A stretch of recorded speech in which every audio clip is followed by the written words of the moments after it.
is an epidemic of mass murder being committed by a virtual army of unidentified assassins. It seems to be a sudden, general explosion of mass homicide.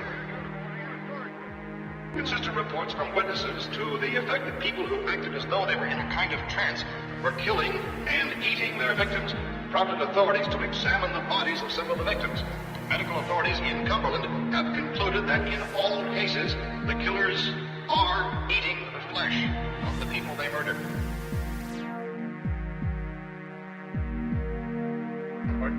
Incredible as they seem, are not the results of mass hysteria.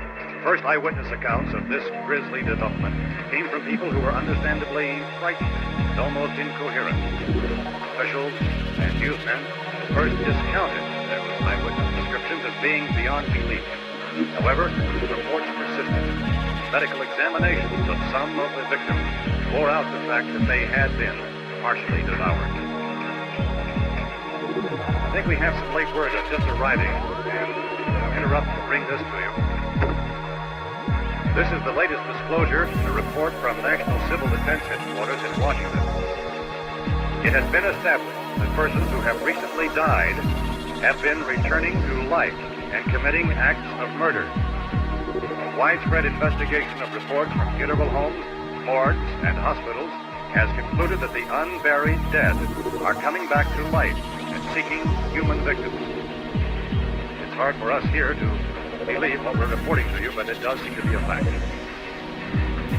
When this emergency first began, radio and television was advising people to stay inside, behind locked doors for safety. Well, that situation has now changed. We're able to report a definite course of action.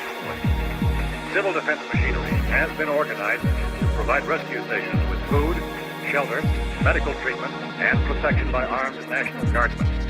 Stay tuned to the broadcasting stations in your local area for this list of rescue stations. This list will be repeated throughout our news coverage. Look for the name of the rescue station nearest you and make your way to that location as soon as possible.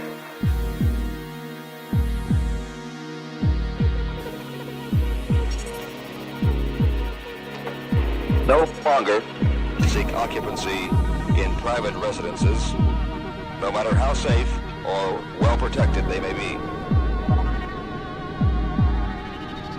They use everybody maybe 5% of the food available in the human body. The kind of thing. With that small amount, the body is usually intact enough to be mobile when it revives. What are you saying? I mean, you science is... Dummies! You're suggesting... Dummies! Listen! Dummies! Excuse me. Listen, quiet. One wonders whether it's worth saving. Why don't we drop bombs in all the big cities? You're probably serious. Deadly serious. What are the choices? They won't run out of food, young lady. That's the problem, you see. And they won't run out of food while we're still alive.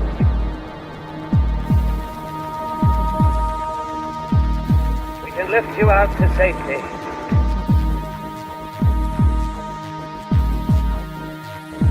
Please answer my call if you can hear me.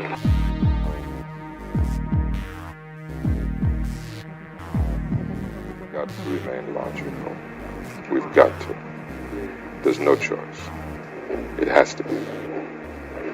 It's that or the end.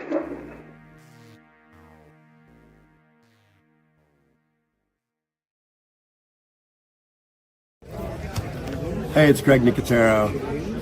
You are, or if you're not, should be watching Alpha Romero on YouTube.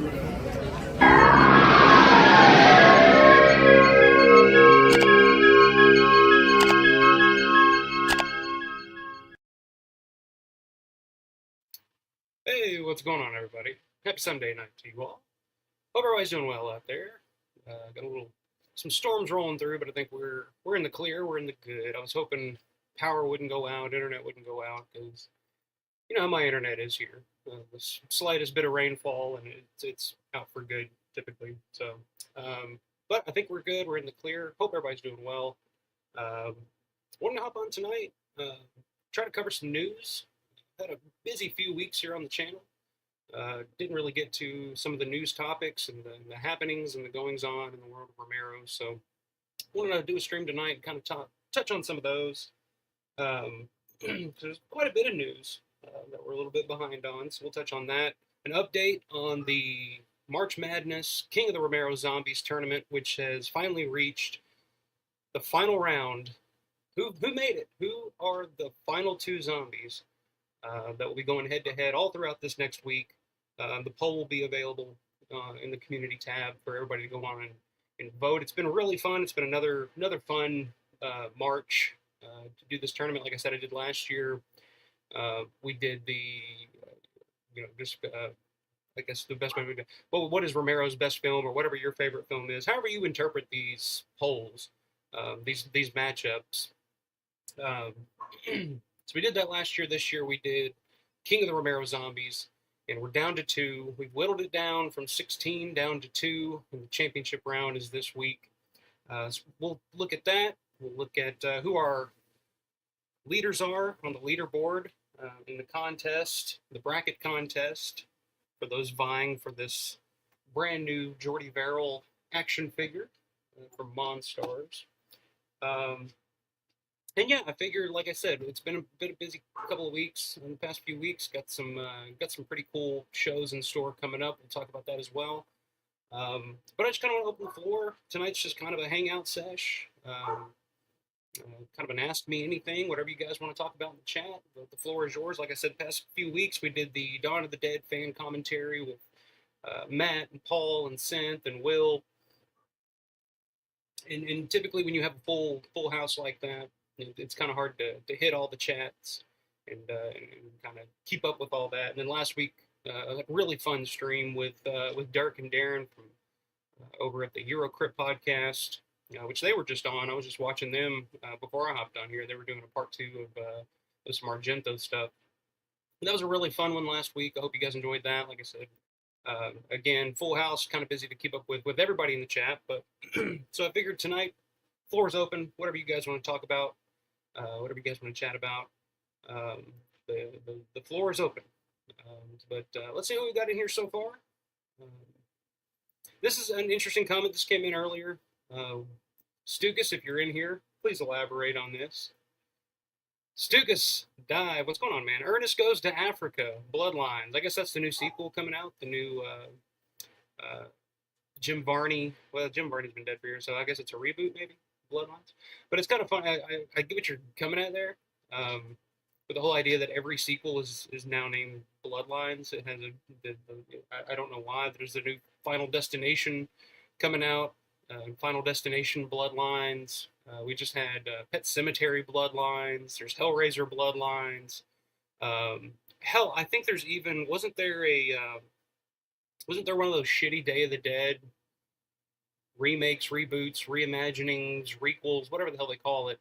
One of those, and I think it was called Day of the Dead Bloodlines. So I mean, it's like that's the go-to for any shitty sequel is you just call it Bloodlines.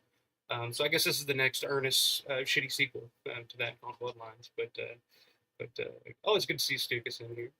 1911 Guitar Dude, what's up, Brett? Says hi, everyone. See Brett in here. TCCK Gaming is in the house. What's going on, TCCK Gaming?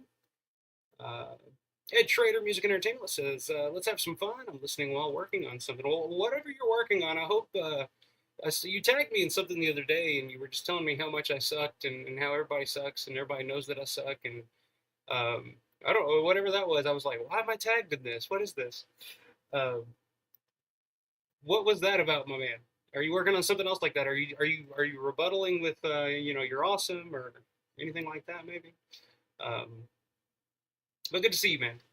I hope you're doing okay. I know there was some storms coming through Arkansas before I hopped on here, so I don't know what exact part of Arkansas you were in, but I hope you're not getting hit too hard. We got a little bit. It didn't last too long, but it's that time of year, I guess. But always good to see Ed in here. Bonnie Bailey's in the house. What's up, Bonnie? Good to see Bonnie as always. Hope you're doing well. There in Chi-Town. Aro Padgery's in the house. What's up, Aro? It says, the intro reminds me of how much I'd like a Dawn spinoff following the fortune/demise of that emergency network newsroom. Well, I think the idea, I don't know, like, because, I mean, they were off the air after that last night, so I don't know really what more would have happened, because I guess everybody would have left the night after, our responsibility is finished. The emergency networks are taking over. But yeah, that'd be an interesting concept. I'd definitely be down to check something like that out. But I've always been fascinated by that. I think I mentioned this on a couple of streams ago, where I've always been kind of fascinated with the idea of just like the emergency networks and just society crumbling to the point where TV has been taken over by the emergency broadcast system and all that stuff. Like that always fascinated me because, like I said, growing up in Kentucky, I mean, bad weather, tornadoes roll through. We always got the the emergency broadcast. The National Weather Service has issued a severe warning for blah blah blah blah blah. And it always had just this weird muffled sound to it. It was just always eerie to me, and I think that was one of the things that really drew me to the zombie genre to begin with. Was just growing up with those goddamn weather emergency broadcasts or whatever that would just interrupt whatever you were watching. Uh, so yeah, I've always been a fan of those. That's why I kind of like doing that intro there. And I think that's the thing that separates Romero's zombie stuff from a lot of others is he plays into it. He kind of shows it from that point of view. And I can't recall a lot of like the ending of Fulci's Zombie when the zombies are walking over the bridge into New York City. You hear the radio broadcast talking, like, oh, there's something going on. Like that stuff's always been cool to me. I've always loved that type of stuff, like the news broadcast, the radio stuff. But yeah, Steven, what's going on? Steven Ustrek Jr. is in the house. Not trying to be a jerk, but your audio sounds off. Okay, should be good. Synth, are you in here, man? I need Synth's tech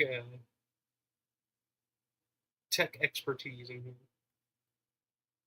But hopefully it clears up. Man. I know sometimes when I start out these things, sometimes it's a little choppy, it's a little in and out. But hopefully it's clearing up. If it doesn't, let me know, guys. I'll see what I can do. But it's been going well for the past few streams, so I don't know. You never know with these fucking microphones. There's the man himself, Mr. Will Phelps. What's going on, man? Hope you didn't get hit too hard down where you are.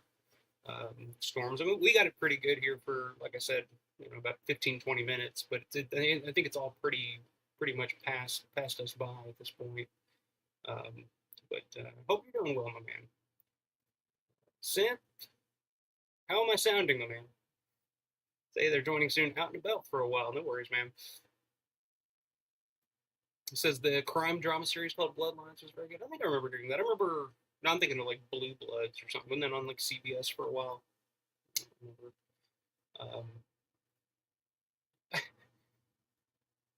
It says that video was to show someone that you hate. Okay, I got you. And yes, the storm is hitting now. Okay, well, man, we'll be safe, man. Keep an eye on it because you never fucking know. It's almost like a weekly thing for us now. So, yeah, that video was pretty funny actually.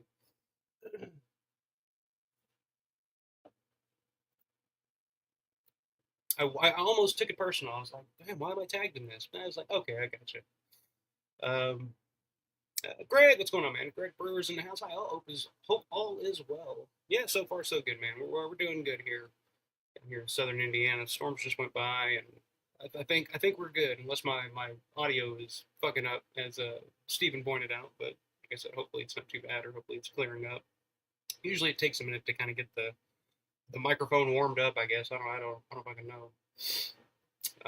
There's the man himself, Grande's Graveyard. What's going on, man? Me and Grande, was talking about some of the shows coming up. Me and Grande are going to be doing a special simulcast coming up this Thursday at 7:05 my time, 8:05 his time on the East Coast, so it's 8:05 Eastern time. But it'll be a simulcast broadcast to not only the Alfa Romero channel, but also Grande's Graveyard channel. So it's going to be it's the first time I'm trying anything like this, so I don't know how it's going to go, but we're kind of working out the logistics of that now. But it should be fun. I always look forward to getting on and chatting with Grande. So it should be a fun conversation. So I guess the basic concept that we're going to be doing is horror's most controversial booking decisions, which is just like like if a movie takes a turn that you're like, oh, why did it go that way, or a franchise takes a turn, why does it go that way? It'd be an interesting. I'm kind of brainstorming some different ones now because I kind of want to do like it's easy to kind of look at some of the more obvious ones, but I'm trying to think of like some that really haven't been talked about or discussed before. Um, I could probably come up with one or two Romero ones, but it'll be kind of all over the place. But it'll be a lot of fun. I'm really looking forward to that Grande. So check that out, everybody. This Thursday, special start time, 8:05 Eastern Time, 7:05 Central. Me and Grande's Graveyard special co-production or whatever you want to call it. So uh, should be fun. Brian Stahl, what's up, Brian? Cross's book has a lot of newsroom stuff. Romero's media perspective has always been fascinating. Yeah, um, and I think that's really important to the effectiveness of Romero's zombie films, and you find a lot of that stuff. Hang on, let me because I'm seeing. I'll come back to you in just a second. I'm gonna try to fix my audio here. Sounds hollow like over a speaker. Let me check my settings here. Yep, that's what it is.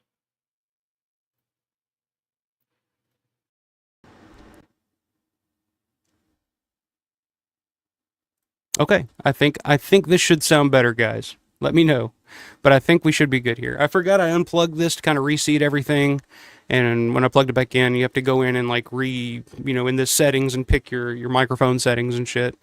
And I just forgot to do that. So thank you for the heads up, Steve. And I appreciate that. I've done that before where I've done like a whole fucking stream where nobody said anything.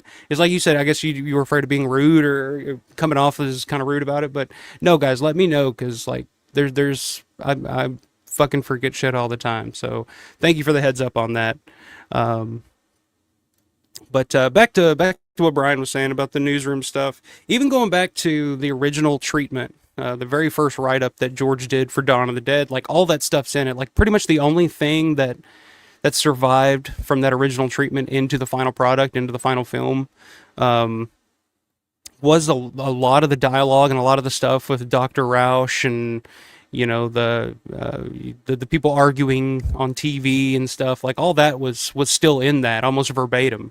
So that's something that Romero's always been conscious of and aware of to put into his zombie films, and that's one of the big drawing points to me in a lot of those. Like I even said, like even in Savini's Night of the Living Dead remake. When they plug up the TV upstairs and you get that emergency broadcast system thing, like that's exactly what it looked like growing up. Like so when I was a kid, if there was a tornado warning or something like that, that's exactly what it looked like. So that was always like one of the more effective parts of that movie to me. Steve says, sounds like you're overmodulating when you're talking through a tin can. Yeah, okay. See, when you tell me that, I'm like, okay, I know exactly what that is because I've listened back. Like I said, I've done that before. I've done an entire fucking stream before where my mic was not, the settings weren't right, and it was going through, it was picking up through the fucking laptop's microphone, and that just sounds like dog shit. So my apologies, guys, for that first 15 minutes or so, but luckily we weren't talking about anything important or really getting into anything. We're just kind of bullshitting here to start out, but thank you so much, man, for that heads up.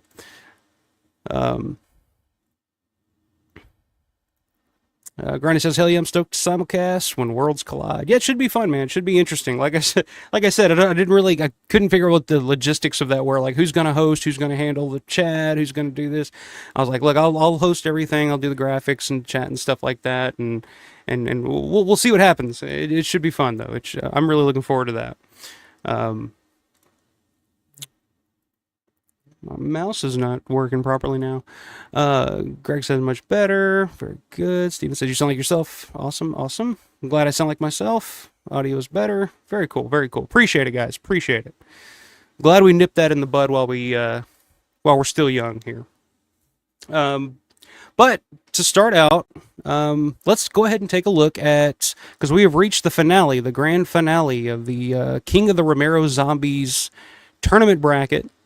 And it's been whittled down from 16 zombies down to 2. And can you guess which 2 have made it to the final round to go head-to-head throughout this next week to determine the true king of the Romero Zombies? So yes, you've probably guessed it, but the final round will be Bub from Day of the Dead going one-on-one with Flyboy from Dawn of the Dead. It should be this one's interesting. A lot of these, I mean, were obvious blowouts in a lot of ways. Some of them were kind of, some of these matchups actually turned out to be kind of exciting, and kind of surprising for me. Like Helicopter Zombie actually apparently is way more popular than I ever thought. I was kind of surprised that Hare Krishna Zombie beat out the Machete Zombie. So yeah, some of those were pretty surprising for me. Some pretty surprising outcomes. But this one's going to be a lot of fun. Bub versus Flyboy. I mean, it's the two that everybody's kind of assumed to begin with. I mean, they were the 1 and 2 seeds, so it's just kind of, it was a formality for I think a lot of people. But it's going to be interesting to see who comes out on top. And looking at I'll see if I can pull up the bracket here, so you guys can kind of see what all happened. But yeah, and then we'll look at the standings, who's in the lead, who still has a chance. I think if my math is correct, it's down to 2 entrants, 2 contestants in this contest are left alive at this point, heading into the final round. Let me see if this will let me do this. No, it's not going to let me pull up the bracket. But anyway, there's the bracket. I don't know if you can see it, but basically had Bub beat the Butcher in round 1. Hare Krishna Zombie beat the Machete Zombie. Karen Cooper beat Blades. Plaid Shirt Zombie beat the Tire Iron Ghoul. Cemetery Ghoul beat Miguel. Helicopter Zombie beat Big Daddy in the first round. That was kind of a surprise for me. I was thinking Big Daddy, I know Land of the Dead's probably not a lot of people's favorite, but I was expecting, Big Daddy's like the main guy. I mean, he's got his own fucking action figure here, man. He didn't make it very far. Helicopter Zombie beat the brakes off that poor man. Roger beat Dr. Tongue, and Flyboy beat Beef Treats. In the second round, Bub beat the Hare Krishna Zombie. The Plaid Shirt Zombie beat Karen Cooper, which I was kind of surprised by, I thought Karen might have made it. Like, my bracket's fucked. Like, mine was done. Like, I have no chance of winning this thing. But yeah, Plaid Shirt Zombie beats Karen Cooper. Cemetery Ghoul beat the Helicopter Zombie, but that was closer than I expected too. So it just goes to show the popularity of Jim Crut and the Helicopter Zombie, which is funny because that scene's not even in the Italian, the European cut, the Argento cut. Argento, I guess, didn't like the look of the effect, or which is always my assumption, because yeah, I guess sometimes when you see the flat head of the zombie, like maybe you're thinking like, oh, what's this? Like something's gonna happen to the top of his head, and lo and behold, it does. So yeah, Cemetery Ghoul wins that. Flyboy beat Roger. And then to set up the finals, Bub beat Plaid Shirt Zombie, Flyboy beat Cemetery Ghoul, and we are at the finals now. Bub versus Flyboy. And like I said, this poll will be up throughout this entire week. It'll be a whole week for people to vote. So vote often, vote early, whatever they say, vote early, vote often type of thing. And then by the end of the week, we will determine the winner.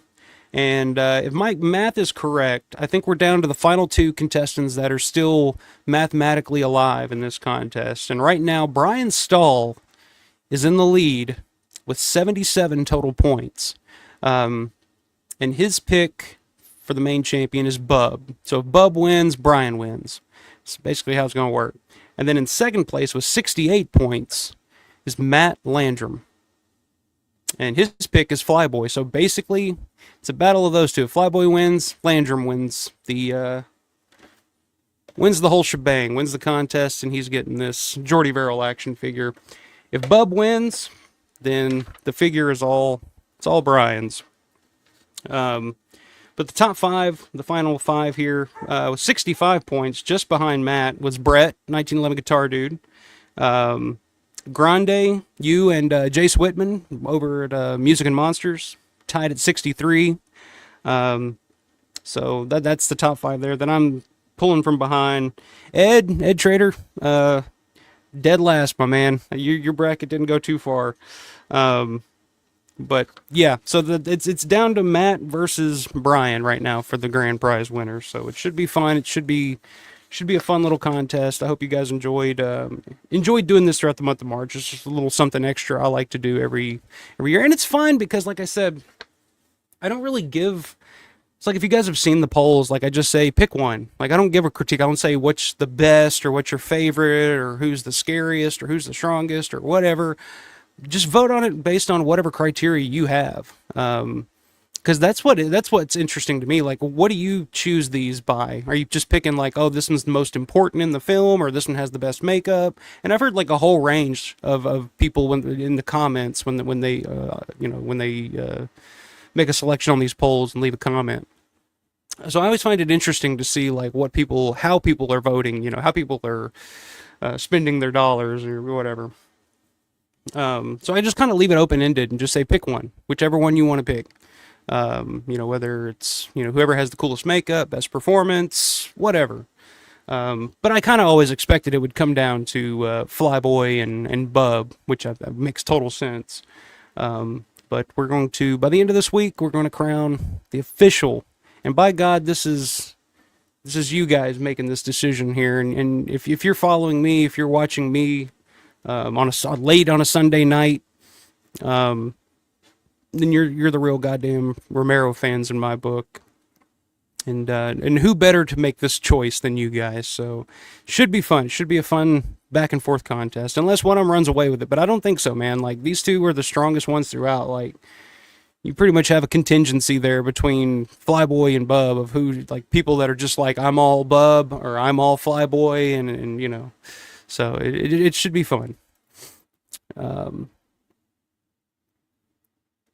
Hey, what's up, Mayor? Happy birthday, Mayor, by the way. Today is Mayor's birthday, so everybody wish the Mayor himself a happy birthday. Everyone knows Bub will be the last zombie standing. I mean, he's the 1 seed, so he's the favorite. He is favored right now. But, man, I'm telling you, a lot of people love Flyboy. A lot of people love that Flyboy zombie. I mean, Romero himself called David Emge's Flyboy zombie King Zombie. So, I mean, So I think it'll be close. I think it'll be close. Greg's saying Bub for Greg. No Michael Jackson zombie. No, what was that? Return of the Living Dead 2 when we had the Michael Jackson zombie shuffle in for a second. No, I didn't include him. Although I did think of doing the tournament where I just like an overall king of the zombies from every zombie movie ever made. Because I mean, my God, how fun would that be? You could have Tarman and the fucking Conquistador zombie from Fulci Zombie. God, there's so many you could pull, and I think that would be a lot of fun to do. Maybe we'll do that at some point too. Granny saying yes, Karen Cooper losing to the Blanchard zombie shocked me, to be honest. Yeah, I mean that one, and I don't even think that one. I don't remember, but I don't even think that one was all that close. I just think people love Dawn of the Dead, man. I just think Dawn of the Dead is kind of most people's favorite, except for Abby. If you can't tell, she wasn't happy about that. Yeah, Brian, you're in the lead, my man. If Bub wins, you win, and I will be shipping this figure your way, sir. So, yeah.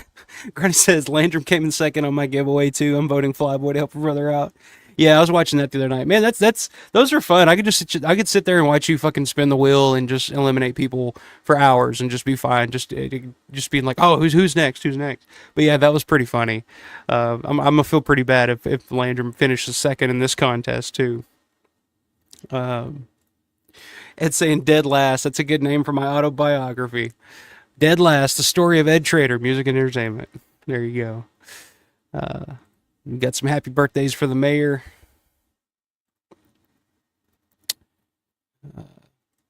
Happy birthday, Mr. Mayor. That's Steven. But yeah, so the contest wrapping up. It's been a fun March. I'll do another one next March if I'm still here. So look forward to that. I don't know what the hell next year will be. Maybe an overall zombie one, but yeah.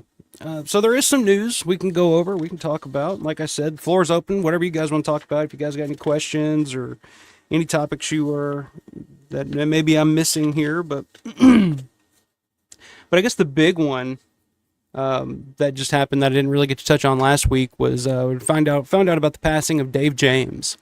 who was one of the zombies in Night of the Living Dead. He passed away at age 85 on March 22nd, I believe it was. Let me check my notes. Yeah, March 22nd.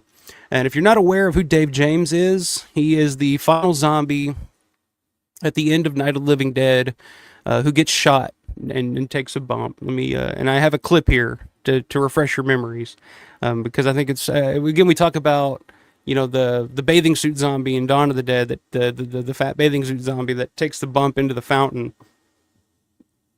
And I've talked about it, like what a dedicated badass bump that zombie took.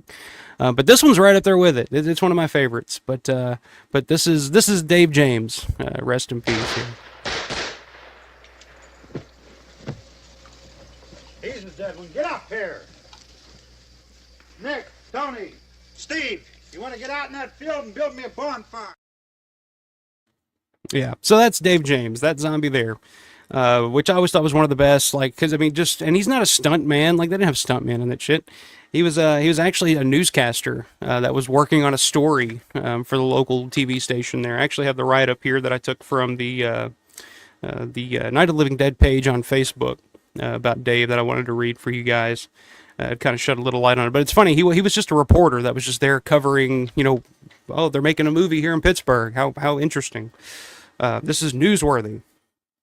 And I got some photos here to show too that they posted along with this of Dave on set here. There you go. I'll try to go through these as I read, but you can see that's Dave there on the right, and the guy holding the camera, I guess that's George. I can't quite tell.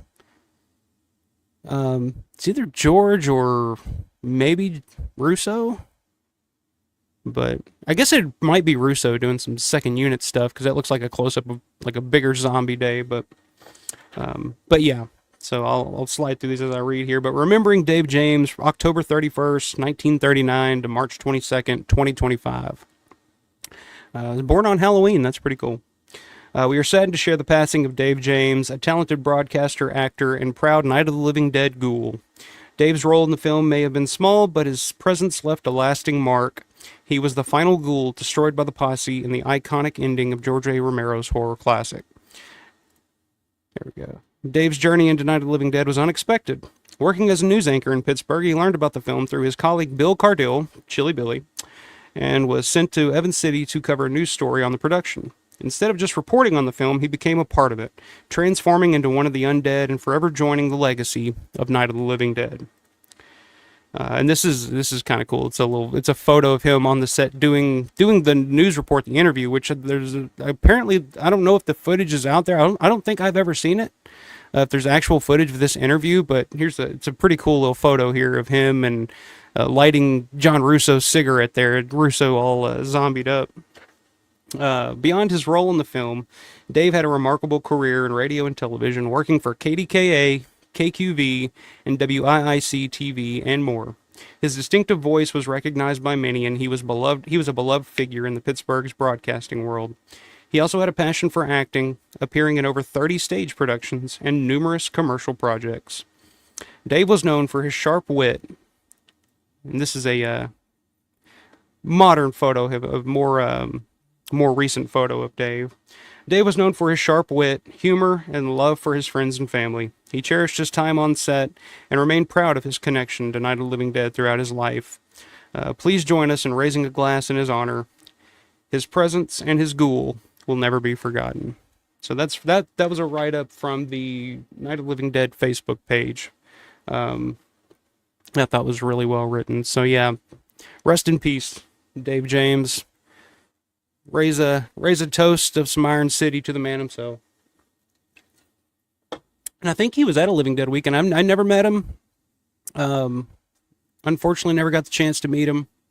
But I do believe that he was at a Living Dead weekend, probably one of the October shows in Evans City a few years back. Because I believe Larry met him and talked to him in the past. So I'm guessing that's where that occurred. But yeah, I thought it was pretty cool that, and I read that as well in his obituary, his official obituary, that he was particularly proud of his work and being a part of Night of the Living Dead. So I always thought that was really cool too.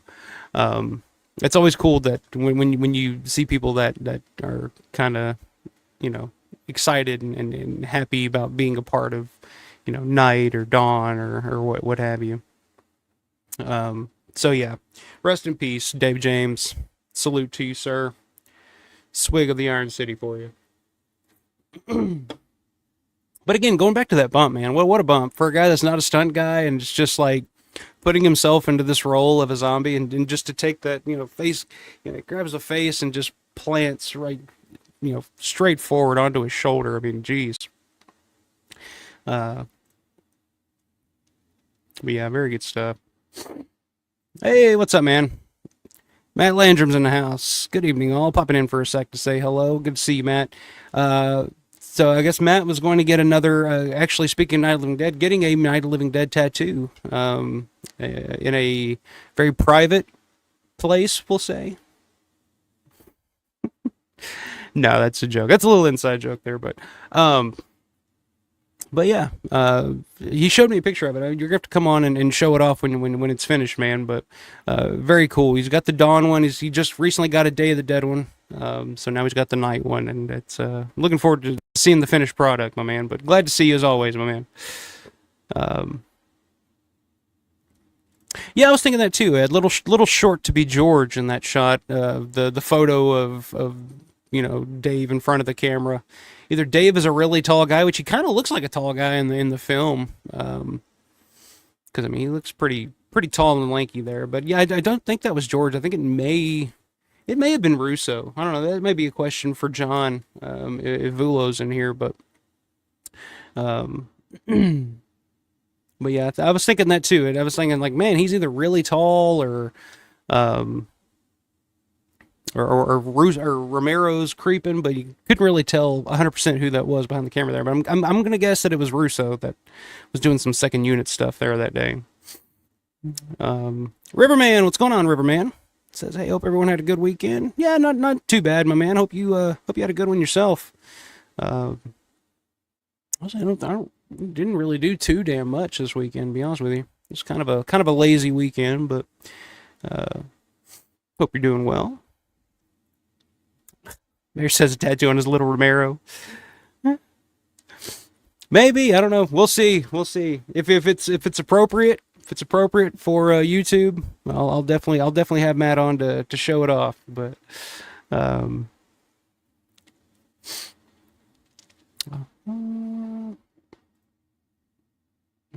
right.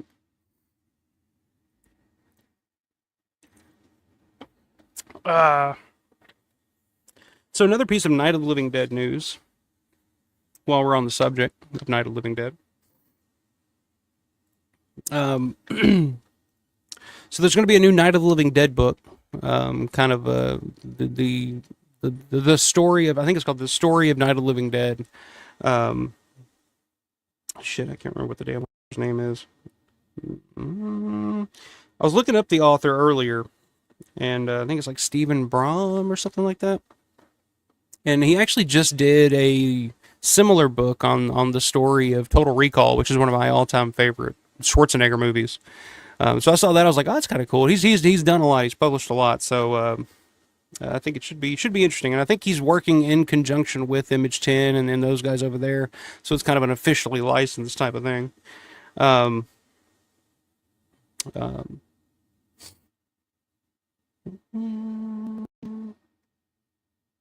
Yeah, I don't think it has. Let me see if I can find the fucking author real quick, because I want to give him a shout out. But it's up for pre-order right now. It's from Titan Books. Oh, there it is.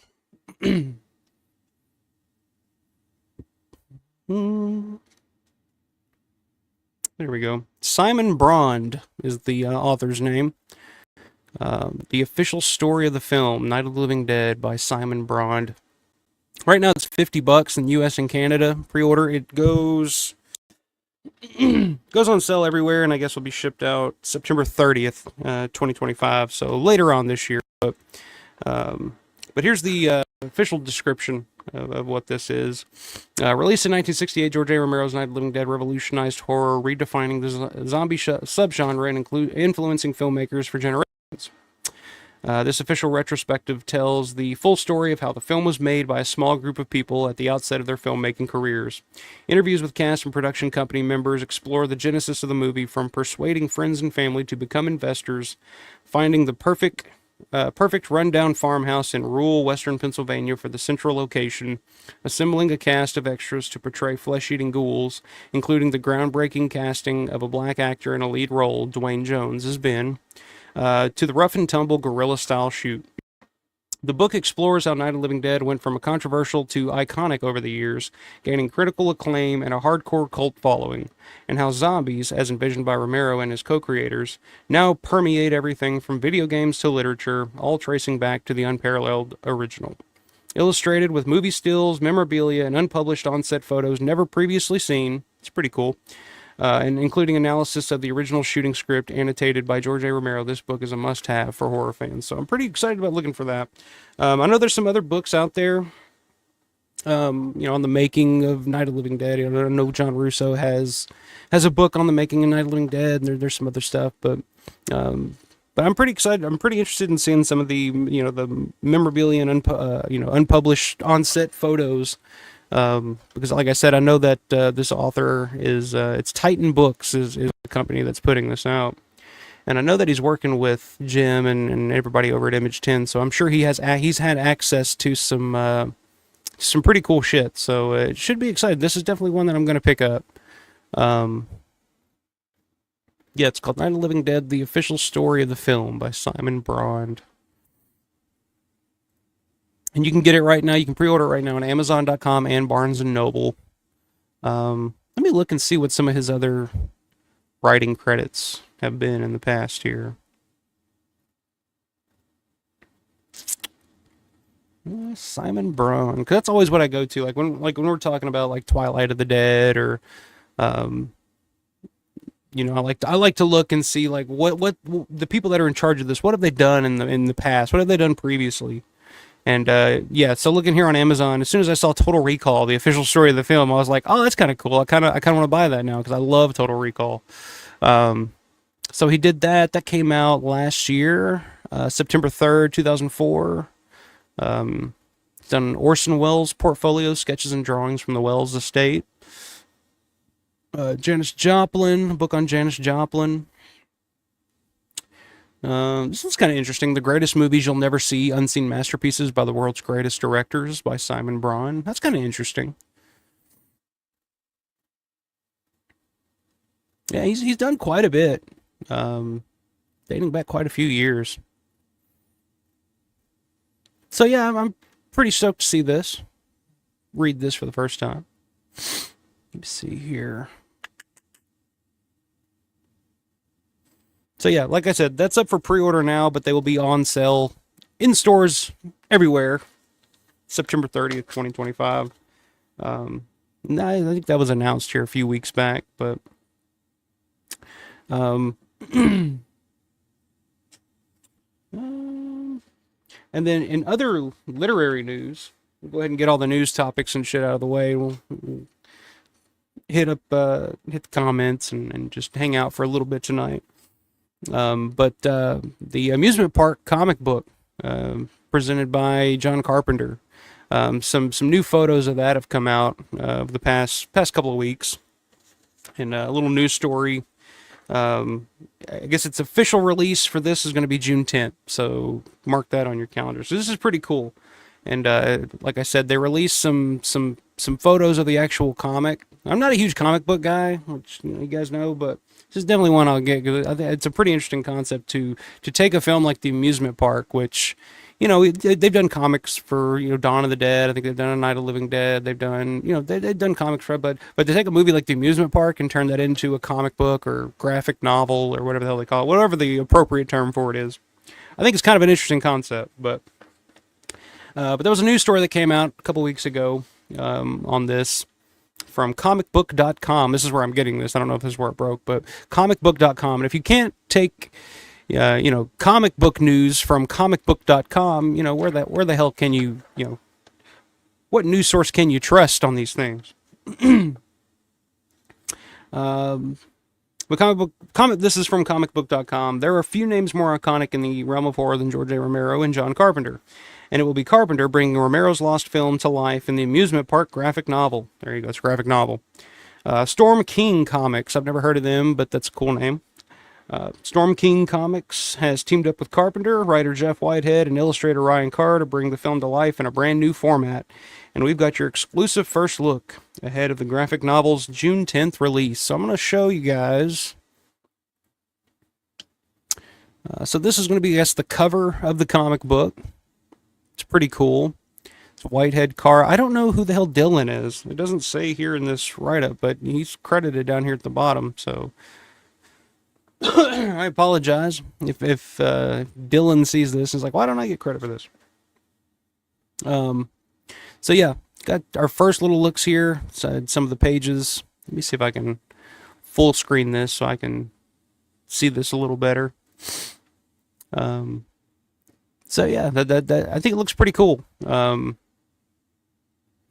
It's definitely different than the actual movie. Like, it's not playing out quite as the movie. Like, I guess this is a West View. I can't tell if this is in the amusement park or it's a bar or something. I'm not sure, but I like the artwork. It's not starting like the movie. It's not starting like the film itself. So it's going to be something a little different. It's going to be a different interpretation, I guess.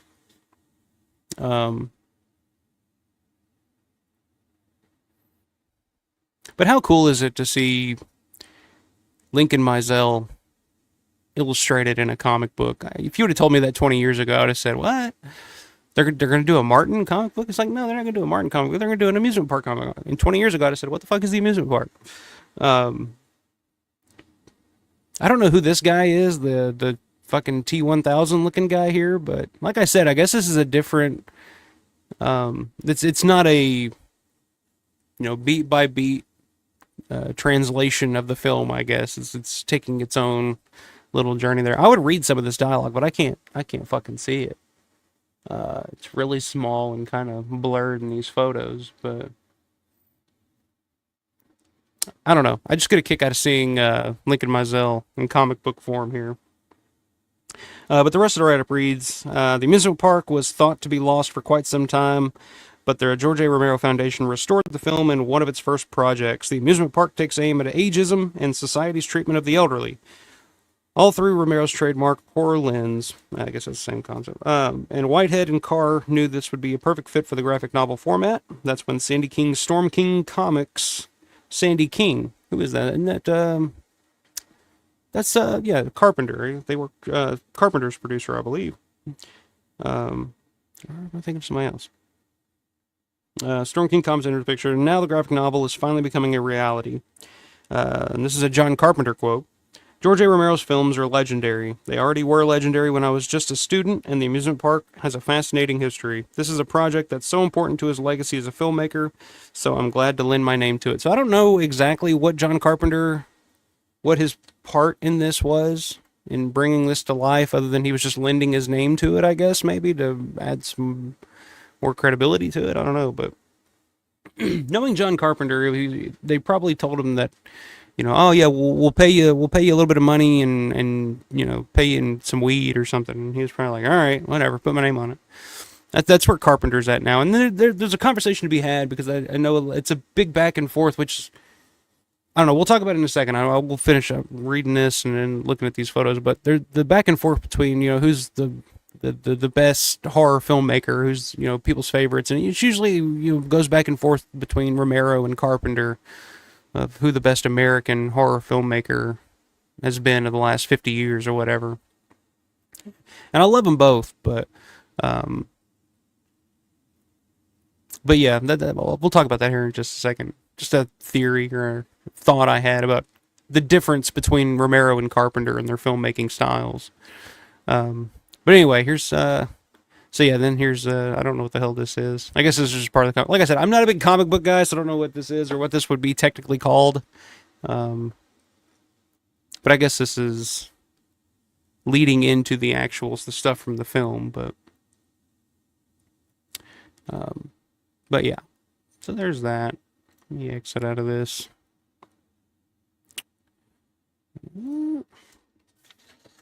John and George often talked about ways they might collaborate, and this project felt like a fantastic opportunity, King explained. That is interesting. I always thought, because, George always put over John Carpenter and vice versa. They were always big fans of each other, and I always thought it was interesting that they never really worked on anything together.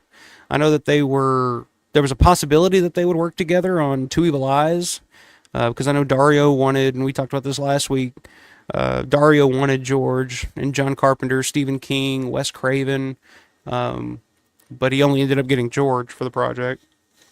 But yeah, I always thought that was interesting. Although I think I'm mistaken. I do believe that I'll have to go back and listen. It's been a while, but I think John Carpenter does a voiceover for Diary of the Dead. No, actually, I don't think so. I don't know. Anybody in the chat want to correct me on that? We're really happy that it come together for this project, which represents George Romero's vision through and through, filtered through the artistic lens of Ryan and Jeff. The amusement park holds a special place in George's body of work because it tackles such a deeply human issue, ageism, through the lens of horror. Adapting it into a graphic novel allows us to bring his unique vision to a whole new audience. We are thrilled to collaborate with John Carpenter and Storm King Comics on this project, which honors George's legacy in such a meaningful way, says Suzanne Romero, founder and president of the GARF. The GARF. I do think it's a good idea, and that's why I'm kind of cool with this. Because the film itself, the amusement park, for those of you that are not aware or haven't seen the film, the amusement park was one of those films that was lost forever, that nobody really ever heard about or talked about or knew anything about. And then here recently, it was discovered after George's death. I think Bonnie Heinzman, the wife of Bill Heinzman, was in possession of a print of it or something, if I remember correctly. And she brought it to the attention of Suze Romero, George's widow, and Suze watched it and was like, wow, we need to do something with this. And it's funny because George never mentioned, all through the years, never mentioned the amusement park. Maybe he did in an interview or something, but no, not really. Not on a big level. So when Suze saw it, she was like, oh, we got to do something with this. So she ended up, getting it restored, and I think Shudder ended up buying it, and it premiered on Shudder, the streaming platform. And I remember when that came out, I was fucking stoked. I was just like, holy shit, it's a new Romero film I get to see, and I'm a big fan of it. I really, really enjoy it. If you watch it for what it is, it's not really a horror film. If you guys haven't seen it, it's not exactly a horror film. It's got horror elements to it, but it's more it's more in the vein of like the opening of Jack's Wife, the opening credit sequence. It's very experimental. It's very disorienting at times. It's very low budget. It does look like shit because it was shot on some shitty stock for no money and all that. And it's not, not for everybody. It's definitely not going to be everybody's cup of tea for sure. Because you see Romero, you think, oh, it's a horror movie, the amusement park. That sounds scary. And it is. I mean, it is terrifying if you look at it through the lens of ageism, or realizing the idea that we're all going to be older. We're all going to be old, wandering around this amusement park called life, and scared out of our fucking minds, and knowing what's going on. We're on a roller coaster one minute, the next minute we're being shuffled into, the fucking House of Mirrors, and we're just like, what's going on? And Romero was aware enough at that time to put that on film and represent that in a way that is kind of terrifying, in a very experimental way, and kind of showing us the amusement park as kind of like this is life. This is just like our everyday life, driving down the highway, going to work every morning, the 9 to 5 grind, coming home, dealing with this, dealing with that. When you're younger, it's just it's just another day. But the older you get, the more it's disorienting, and the more you can't hold on, and the more you can't ride that roller coaster. The older you get, it's just like, this roller coaster's too much. I can't handle it anymore. And it's just a never ending roller coaster, I always loved that concept, and I thought Romero did it in a really interesting way, especially at such a young age. It felt like Romero understood the idea that we're all going to be there someday. And Lincoln's character in the film says it. Like, one of my favorite lines in the film is like, "I'll see you in the park someday." And it's like, yeah, you will. Like, because looking at it when you're young, you look at this and you're like, oh, that old person's just stumbling around the fucking amusement park. He can't handle the roller coasters ride. And it's like, oh, well, we're all going to be there one day. Hopefully. I mean, unless, tragedy strikes. But typically, we're all going to be that old man, bouncing around that amusement park. And I was just blown away that Romero at such young, because this was like 73, 74. This is after the crazies. Romero was hired by the Lutheran Society of all people, or to do this kind of awareness film, or whatever you want to call it, about growing old, and how elderly people are mistreated in society and stuff. And Romero came out with this fucking Lynchian type fucking low budget psychedelic fucking movie, and no, I don't blame them. Like, if I was the Lutheran Society, well, for one, I don't know why I would hire George A. Romero to direct this, this film that they're trying to show people in their churches or community centers or whatever. But so, like, I don't blame them for just saying, no, we're not showing this ever. We're just going to shelve it. And it just disappeared all those years. I totally understand that. But at the same time, it's like, it's really, really good. And I'm surprised that Romero never talked about it over the years, or really had much of a memory or recollection. 'Cause I think he only shot it over a few days, and it was just kind of it was a job, and it was in and out. But looking back on it now, like, it definitely hits home in a lot of ways. And Lincoln Meisel's performance in it is astounding, especially the end. Like, the end is heartbreaking. So if you haven't seen it, if you haven't seen the amusement park, check it out. It's out on Blu-ray now. I think it's still streaming on Shudder. But yeah, highly recommend checking it out. And so getting back to my original fucking point, which, but the fact that they're doing this in a graphic novel form, really is intriguing to me, because they can do more with it. To expand on Romero's original work, in a way that Romero didn't have the money or the time, or the tools to do back in 73, 74 when that film was shot. So I'm excited. I'm excited to check it out. I think it'll be really interesting, and a nice little collectible, and just something for the real, the real trolls, the real diehard Romero fans like us. So. But what do you guys think? I'm gonna get back to the chat here. I neglected you guys for a little bit. Let's see, where was I? I think I was at Steven here. Steven says, if he does get a tattoo in the private place, it brings a whole new meaning to the term, the dead is rising. There you go. Good one, man. Good one.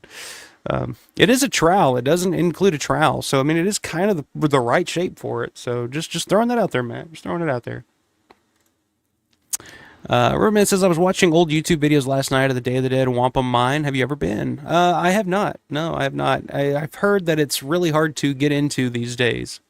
It's very, very difficult unless you know somebody that works there. Because, I mean, it's still there. I mean, it's still an operating mine. And it's funny, like, Elon Musk here recently was talking about, the process that government officials have to go through to retire, and he's like, oh, they ship them off to this, the paperwork goes down into this mine in Pennsylvania, and you're just like, wait a minute, is that the mine? I think even somebody, I think it was Johnny or somebody, I commented on one of the posts, was like, oh, I heard that, and I immediately thought, is that the same mine?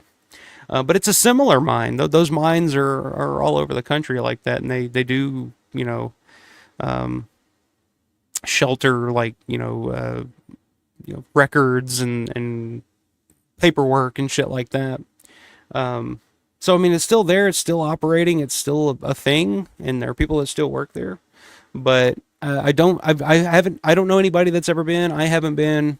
Actually, I'll take that back. I think Larry went years ago. I remember Larry saying he went years ago. But in terms of recently, I think it's pretty difficult to get in there and look around, because I mean, it'd be pretty cool, because nothing's fucking changed. I mean, they're not doing upgrades to a salt mine or whatever the hell it is. It's there. It's just the same shit. So I guarantee it looks fucking same. Mayor's saying, is that the same video from the Anchor Bay Day of the Dead DVD? Yeah, that's right. There is a little tour on there. Yeah, they have a couple of film location videos on YouTube. Yeah, I've seen a couple of those. I think Larry may have one on his channel if you guys want to check that out. WGON TV. I think he may have a video or something from his time down there because I think he's been there. Riverman says, Total Recall is one of my favorites too. The Philip K. Dick book called We Can Remember It For You Wholesale is great too. I've never read the book, but Total Recall is one of those movies that I grew up on. Like when I was a kid, like that was one of the first movies I remember watching and just gravitating to. Like my original heroes when I was a kid, just from like watching movies, was Chuck Norris, Clint Eastwood, and Arnold Schwarzenegger. Because the first movies I remember watching as a kid were Code of Silence, 1985, Chuck Norris, Pale Rider, Clint Eastwood, 1985, Total Recall, and Terminator 2. And so like that, those were like when I grow up, I want to be like them type, you know. So yeah, Total Recall is one of my all-time favorites, and it's Paul Verhoeven. It's like the film that he did after RoboCop, which is another fucking iconic classic movie. And it's Total Recall is just a really, really fucking smart movie, and it's a Schwarzenegger action film with a brain, pretty much. And the effects on that are great. Rob Bottin does the effects, the aliens and the mutant effects and shit. It's so good. It's such a good fucking movie. Mayor says, Alpha, do you have the book The Zombies That Ate Pittsburgh? I've had my copy since the 80s. I do. I've actually been reading it here recently. I've been kind of going back and forth because I've been, like I mentioned, I've been going back and forth between that and what the hell is it called? The George A. Romero's Independent Cinema. That new book that just came out not too long ago from Tom Fallows. I've been reading that back and forth. So when I finish one chapter about those films, I go back and I'll read The Zombies That Ate Pittsburgh and just kind of go back and compare and see like, okay, so this is what they're writing now, 20, 30 years later. What were they writing at the time? Because that book came out, right after Day of the Dead, I believe, because I think that's kind of where it ends. It's after Day of the Dead. So, but yeah, that's a great book. That's kind of the Bible for Romero fans, I think. And I remember reading that book on the plane ride to Pittsburgh for the first time to get myself psyched. But yeah, that's a great one. If you can find that on eBay, I know that they usually go for some pretty good money, but sometimes you'll come across one that's decently priced. So if you guys haven't checked out that book before, I definitely recommend checking out Zombies That Ate Pittsburgh by Paul Gagny? Is that Gagny, Gagne, however you pronounce it? Grande, yes sir. Lincoln motherfucking Mizell. Hell yeah.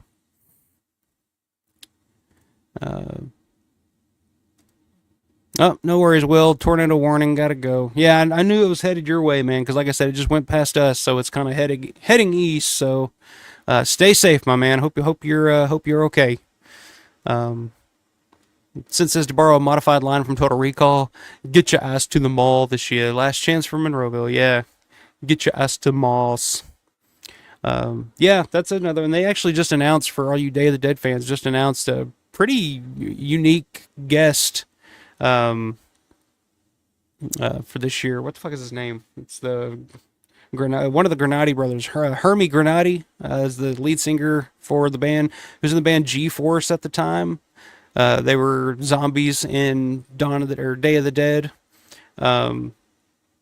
And I think they're still playing as the Granati brothers, if I'm not mistaken. So I'm wondering if they've got him, maybe get the rest of the band together and play the VIP party. I think that'd be pretty cool to see a G-Force reunion. That'd be pretty damn cool. Or at least just get the Granati brothers. I think there's basically the same thing. I'm not 100% sure. That would be I think that would be a Sonic Owl question.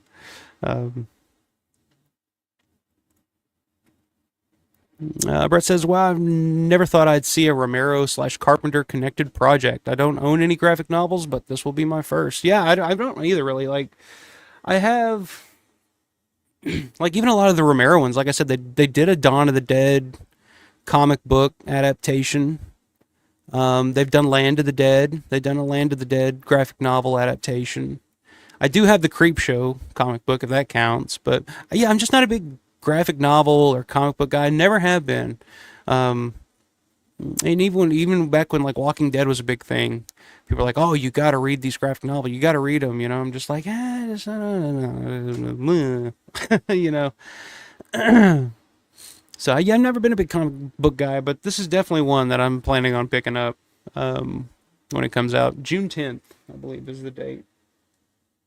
Just because I'm curious to see what all they do with it. And yeah, it is really cool to see Romero Carpenter do a project. And like I was saying as I was babbling on about the fucking comic book, but going back to the Romero Carpenter kind of debate amongst horror fans.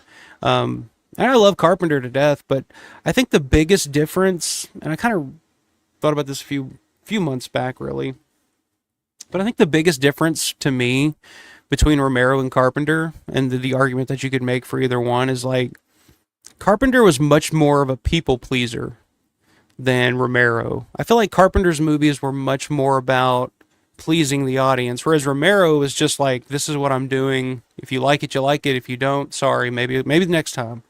But I feel like Carpenter, his main goal when he would make a movie is to please as many people as possible and make it as entertaining and palatable as possible for people. And there's nothing wrong with that. I think that's totally cool, and that's why I love John Carpenter, because every one of his movies are fucking awesome and like enjoyable from all different genres. So I think when people compare the two, I think some people, it just depends on your tastes and what you like from a filmmaker. Whereas, like I said, Romero's a little more, this is the story I want to tell. This is how I want to tell it. If you dig it, cool. If you don't, no biggie. Like maybe you'll like the next one type of thing. Whereas Carpenter was like, everything was, and I think that's maybe why Carpenter now in his old age is more detached from his work than a lot of filmmakers were, because I don't think Carpenter really put too much of a his personal beliefs or feelings, or didn't put too much of a personal stake into a lot of his films. It was more of like, okay, this is the job, this is the film that we're making. Like we're doing Escape from New York, awesome. We're doing The Thing, The Fog, like a lot of this stuff. And I guess I come to that conclusion because of how Carpenter is now, because Carpenter really doesn't give, or at least comes off as if he doesn't really give a shit about his legacy or his work. When people ask him like, oh, what do you think about, oh, they're remaking Halloween or whatever, he's just like, whatever, as long as they pay me, like as long as they're paying me, they can do whatever they want. I don't give a shit. He's always kind of been of that mindset, it seems like, in a lot of interviews and stuff. And I think that's why he transitioned easier into the Hollywood system more so than Romero did, because Carpenter was more flexible to kind of do what needed to be done, and wasn't as much of a I don't know what the word for it would be, but not as much of a idealist, I guess.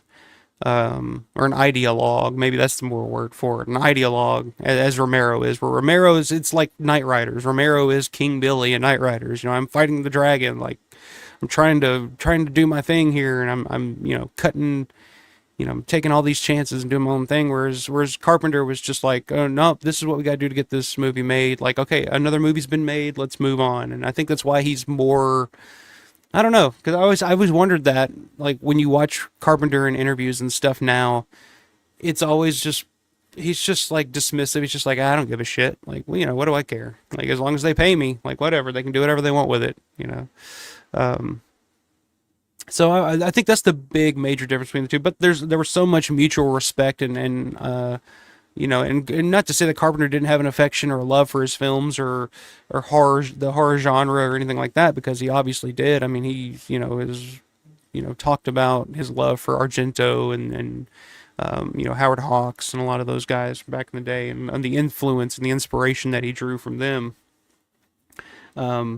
But I just think he looks at his work as more of like okay, that's the thing that I did, and now it's not mine anymore. It's out in the world, and I've moved on to other things. Whereas now he's moved on to smoking weed and playing video games. So, but hey, nothing wrong with that. I don't know.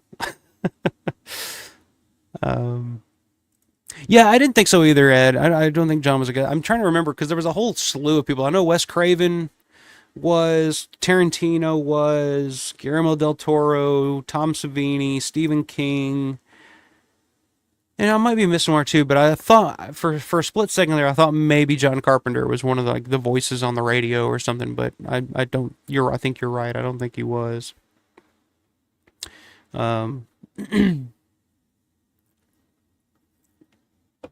Yeah, definitely. Hope Will's all right.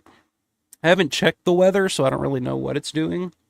Like I said, I think we're in the clear here in Evansville, and he's a little bit southeast of me. So, but I do think that there was a pretty bad system coming up towards that area through the Western Kentucky area. So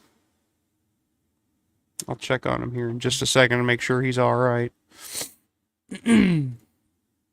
Granny's saying Carpenter did not do a voiceover in Diary. Craven, QT, King, and Del Toro did, though. So there you go. That's right. But yeah, that's great to think that Carpenter and Romero never collaborated or did anything together. You know, I'm trying to think of like what would they have collaborated on, like an anthology or something like that, maybe. But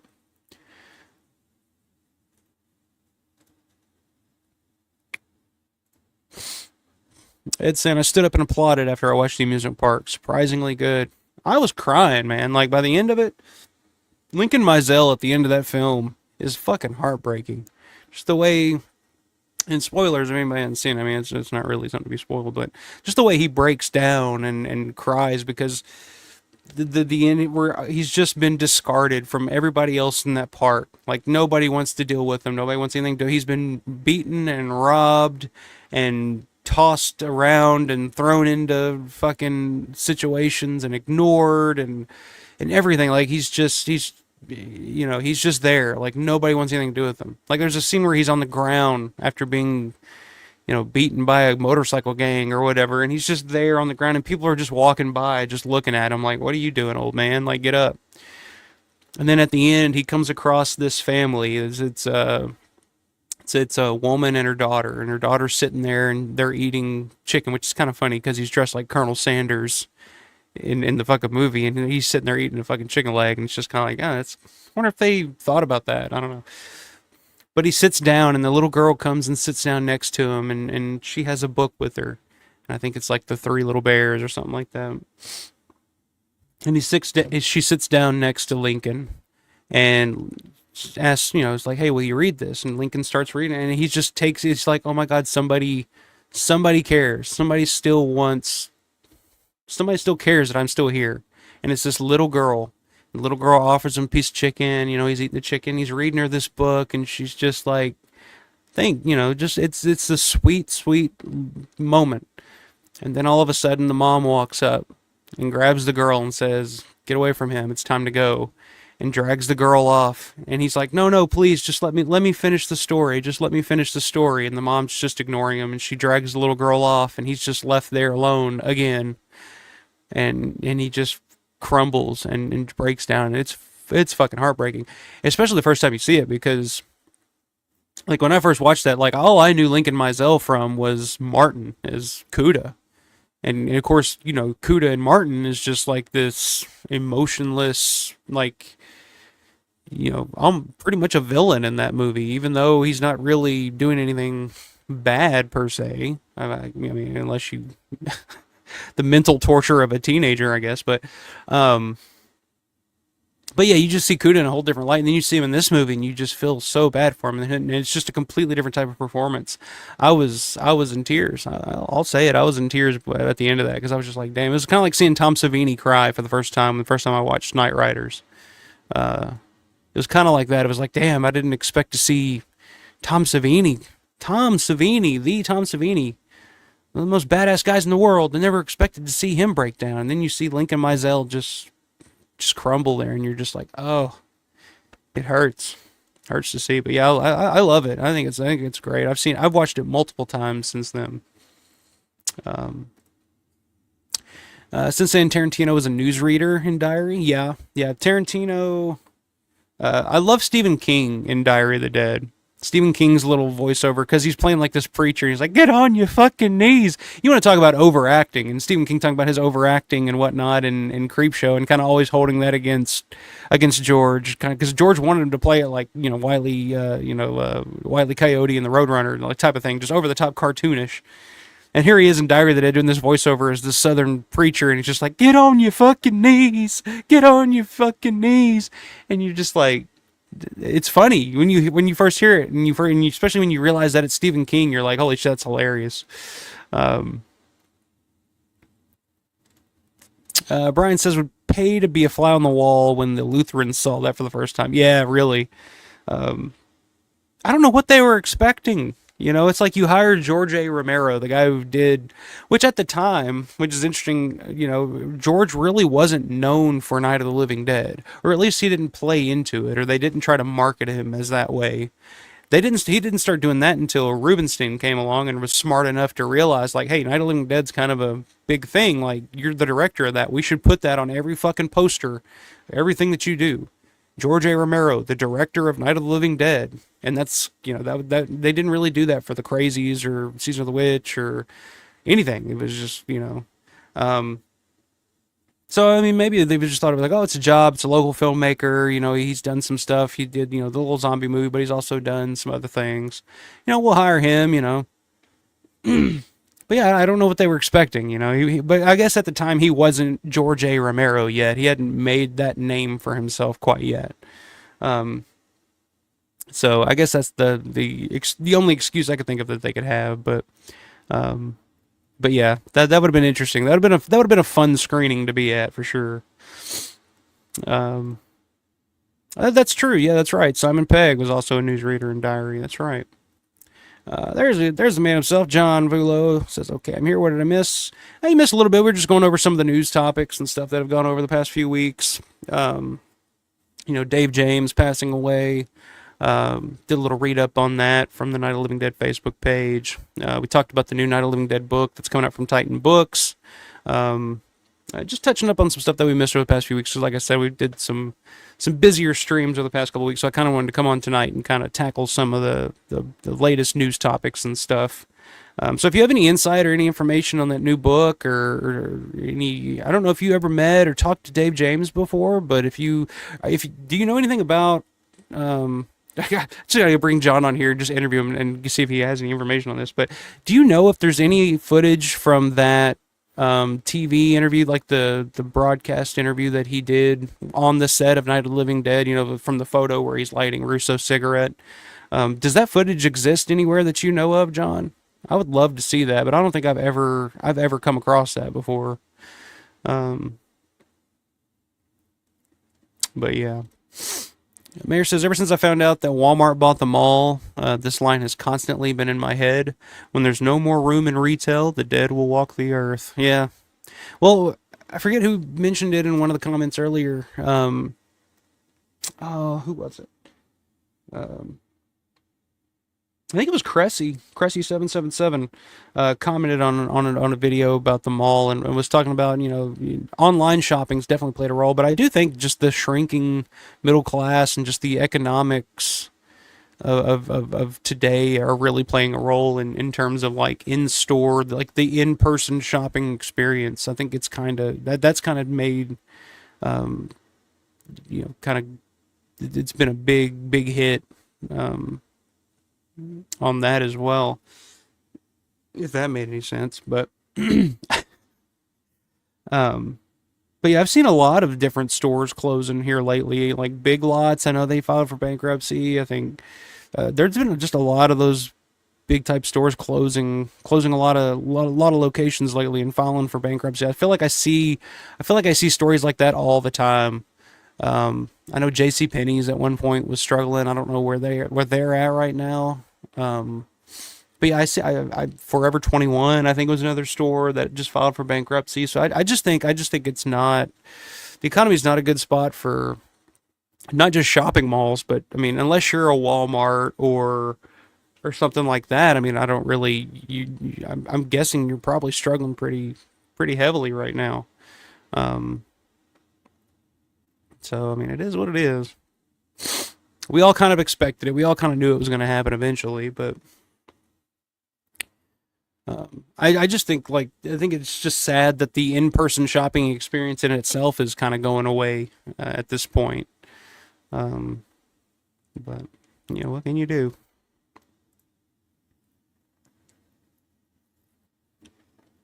Since said The Walking Dead is a good comic book run, way more graphic and edgy than the show.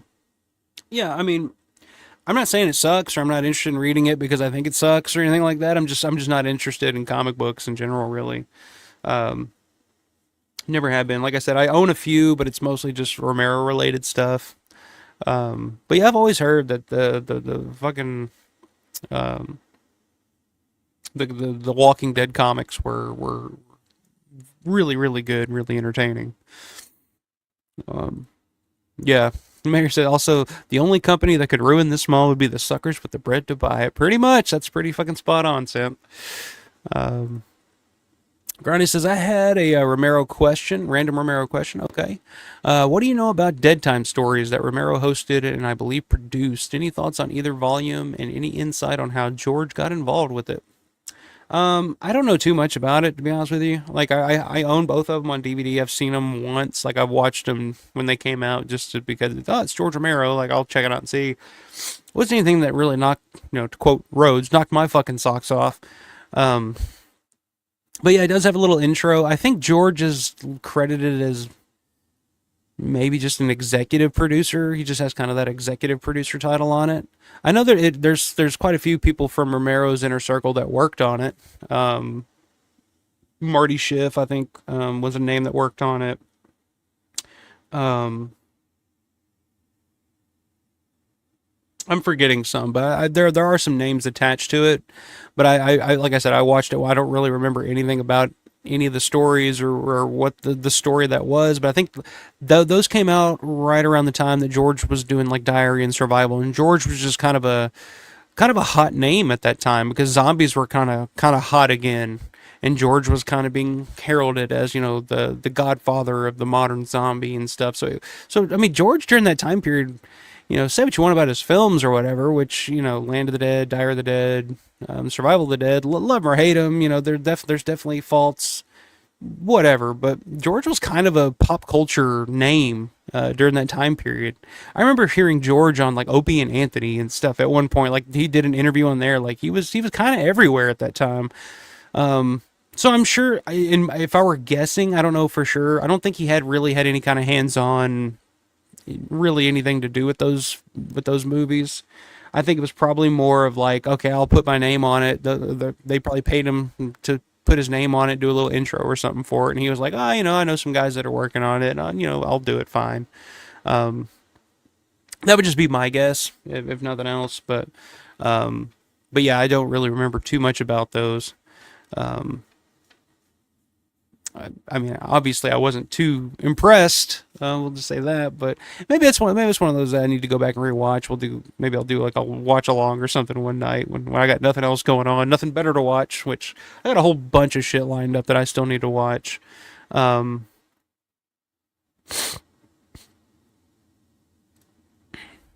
Since says Carpenter used plenty of irony and social commentary and stuff, just more subtle, except in They Live. Yeah, I mean, it's definitely in there, but I just feel like when you watch something like Big Trouble in Little China, or especially the stuff that he did in the '90s, it was more.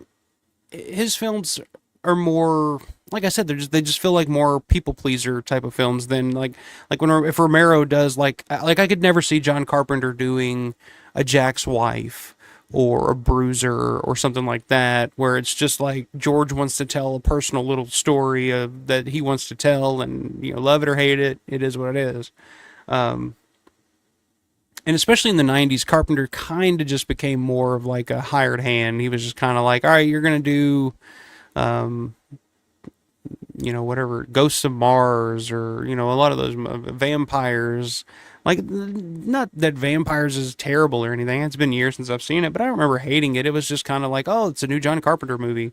But I just feel like, especially They Live, like, They Live definitely has a lot of that social, especially that was really Carpenter's response to the Reagan era, his response to the '80s. I think They Live is definitely closer to a Romero type of film than a Carpenter type of film, which is why I think They Live kind of stands out in Carpenter's filmography, for me at least.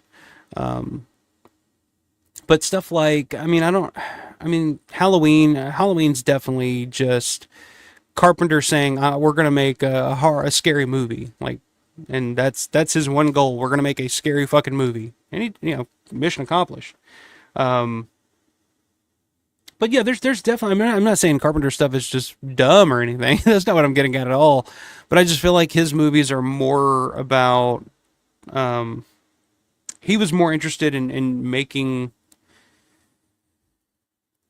a more palatable film for the viewing audience, whereas Romero's stuff may be a little more in the weeds, I guess is a way to put it. Like, some people are going to get, some people aren't, and Romero is not, not bending over backwards to really please an audience as much as Carpenter was, I guess. That's just my take. I don't know. What do you guys think? It's saying Carpenter has said that Escape from New York and L.A. were his most personal statement films. I mean, that's interesting. I can definitely see that, where, especially when you have Snake Plissken at the end of Escape from New York, which is one of the greatest endings in any movie ever, when he plays the fucking tape and it's got the music from the fucking taxi, and he's just walking, he's just fucking got the cigarette, and he's just pulling out the fucking tape, and it's just like, fuck it. Like, this guy's just like, let the world end. Let it all burn. Who gives a shit? I definitely get the statement there that Carpenter's making. It's just like, what does it all matter? But that's interesting that he would call those his most personal statement films. And see, that's the thing too. I don't really see, like, maybe Starman or something. I would feel like Carpenter put a little bit more of a personal touch on. But even those, like he's even admitted, like Christine, like his film Christine, and some of those that he did were just jobs. Like he has no real personal connection to Christine. He's always talking about, he's never really been fond of that movie, which I think is crazy. I love Christine. That's actually one of my favorite Carpenter films. That's interesting that he would pick those out, especially L.A. What the fuck is he thinking with that? Escape from L.A.'s, I don't give a shit. I'm sorry. I love John Carpenter, but Escape from L.A. is borderline unwatchable. Like, I just, it's so bad. I think it's probably just because Escape from New York is one of my favorites, and it's just like, it's damn near perfect. And then you get to Escape from L.A. and he's surfing through whatever that, I don't know what the hell that was. And the bad CGI, holy shit. Not a fan of L.A., but I love New York. Steven says, kind of a weird question. If you had to convince a non-Romero fan to watch his movies but couldn't use a horror film as a choice, which non-horror film would you pick? So if I were trying to convince a non-Romero fan to watch his movies, couldn't use horror, which non-horror film? Night Riders, right? You guys think that would be like because Night Riders is definitely not a horror film. It's more of, it's got a little bit of everything. I think Night Riders is definitely one of Romero's best films. It's got, I just love it. I just think the score is great, the dialogue, the performances. I've always said it's Tom Savini's best performance in anything he's ever done. It's Ed Harris' breakout performance. Night Riders would be my go-to. If you're trying to show a non-Romero fan to watch a movie that isn't horror, yeah, Night Riders would be the go-to. Yeah, I think that would probably be the most palatable one. I would say, like, there's always Vanilla, but it's kind of low budget, and it's a little wonky here and there, but I guess it just depends on the taste of the person you're showing it to. But I think Night Riders kind of covers all the ground, no matter what kind of movie they like. There's a little romance in it, there's some action, the stunts, there's comedy, there's, interpersonal relationships that they're being touched on. They're talking about, gay issues and stuff in the early 80s when people weren't really talking about it, in a way that people weren't talking about it then. It was still very taboo at that point, but in Knight Riders you have these two characters, these two male characters that are kind of in the closet, but kind of in love, and they kind of know it, but they don't really want to talk about it. Warner Shook and see that guys are Randy Kovitz, isn't it? And then the other guy. But I mean, it's played really well, and it's really true to life. And I think Warner Shook is brilliant in that role. So yeah, Knight Riders, go all the way. Yeah, Mayor. Mayor says Knight Riders. Ed agrees. Yeah, I think that's good. Although Martin's a good one if your friend's into, like, if you're trying to show somebody that's not really into horror but likes kind of darker indie films, like Martin would be a interesting one to show him, because Martin really doesn't play like a horror movie. It's not like it doesn't play like a slasher or anything like that. Really, it does play as more of just a character study of a fucked up kid who thinks he's a vampire. There's definitely horror elements to it, but it's not your typical straight ahead vampire or horror movie. I don't think. I don't see it that way, I guess. Since this Carpenter did that soundtrack concert series with his sons, sadly I missed it, and I just a lazy stoned game player. Well, yeah, I mean he does love his music. I guess that's the thing that he's mostly interested in now. And I've always said, like, every great filmmaker or every great director is also a master in some other aspect. Like Romero's a great director, but I think his strongest suit is editing. I think he's a master editor, and I think you'd agree with that, Synth. Not just visual, but audio editor as well. And Carpenter, gonna lose. Hang on, let me make sure. I don't fucking lose signal here all of a sudden. I think I'm okay. Anyway, I got some backup Wi-Fi. But Carpenter is, in terms of musician, like that's kind of his mastery outside of just being a good director. Where it's like Tarantino is like a good director but a great writer type of thing.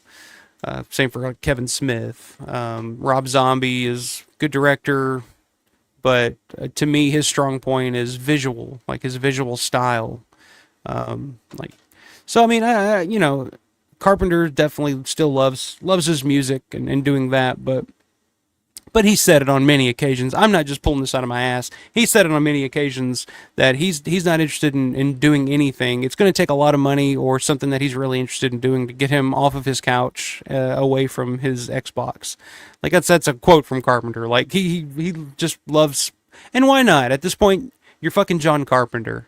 Like you've made this filmography of these great films. You've made your name as one of the premier masters of horror, definitely on the Mount Rushmore of modern horror for sure. And at this point, you're what? Fuck it. Like, do what you want to do. You don't have to do anything anymore that you don't want to do. So if you want to chill and fucking play your Xbox and smoke joints, like, hell yeah. Like, I'm all for that. Most people do that and they've never accomplished shit in their life. So if anybody should be able to do that, it's John fucking Carpenter. Granny says, I'm guessing Carpenter and Romero had the Adrian Barbeau tie. Yeah, and maybe that's how they met. Adrian worked with Wes, George, and Carpenter all within 80 to 83, and also reunited with George in 1990. That's right. And Adrian Barbeau was married to John Carpenter for a while, wasn't she? Pretty sure.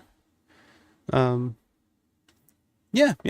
Carpenter and Barbeau were an item at one point. And Adrienne Barbeau, another wonderful, wonderful person to meet at a convention. Met her a few years back. Super, super sweet. I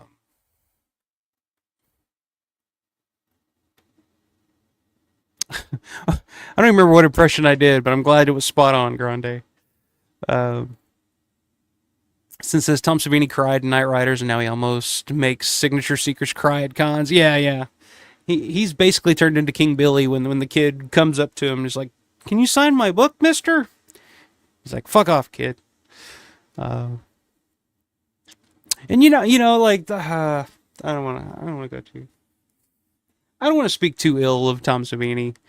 I know. I mean, I know he's got his reputation at cons, and it's well deserved. Although I think the mayor's one of the only guys I know that has had a good experience with Tom. He sent me a picture. His first selfie at a con with the first one he ever took was with Tom Savini. He said Tom was cool. So, but I think for most people, their experience with Tom it's not the greatest. It's never, I think Grande had an okay experience meeting Tom here a few months back. Um, and I just think it's his demeanor, or there's just something that I don't know. I don't know what it is, but I've heard more and more stories, not just Tom Savini, but I've heard more and more stories of a lot of celebrities here recently. Linda Blair, um, just being absolute shitheads to fans at conventions. And I'm sorry, but if you don't want to do a fucking convention, if you don't want to sit your ass at a table and sign autographs for a couple of days and make, five, some people make six figures, and you can't put on, you can't just be nice to somebody, like, fuck you, like, why are you there? Like, don't do it. Like, I don't give a shit. Like, and at some point it's like, okay, yeah, but people will just stop going to their tables. It's like, no, I mean, because most people don't know this shit until they experience it in person.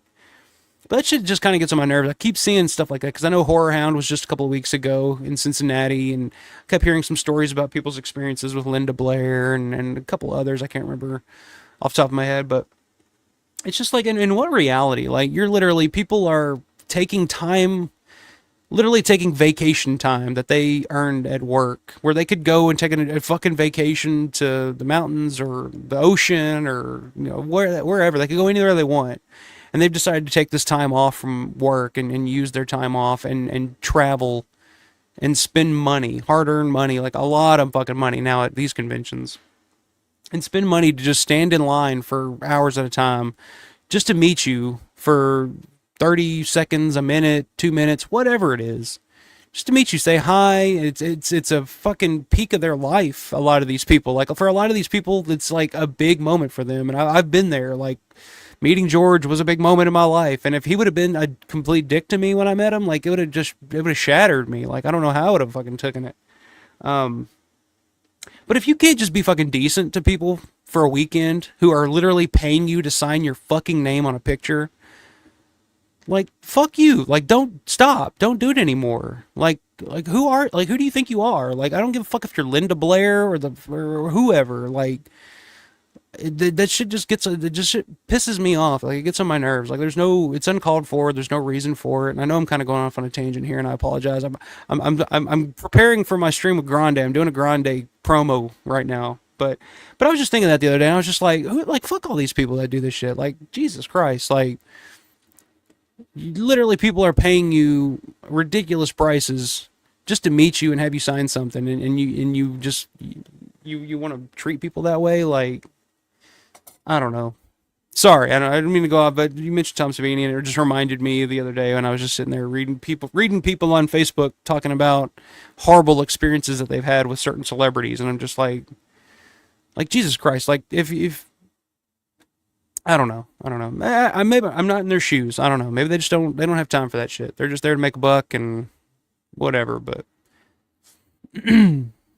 anyway.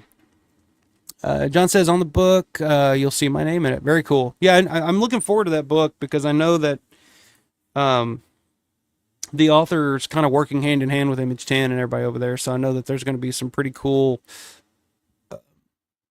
some new, like, behind-the-scenes photos and stuff, and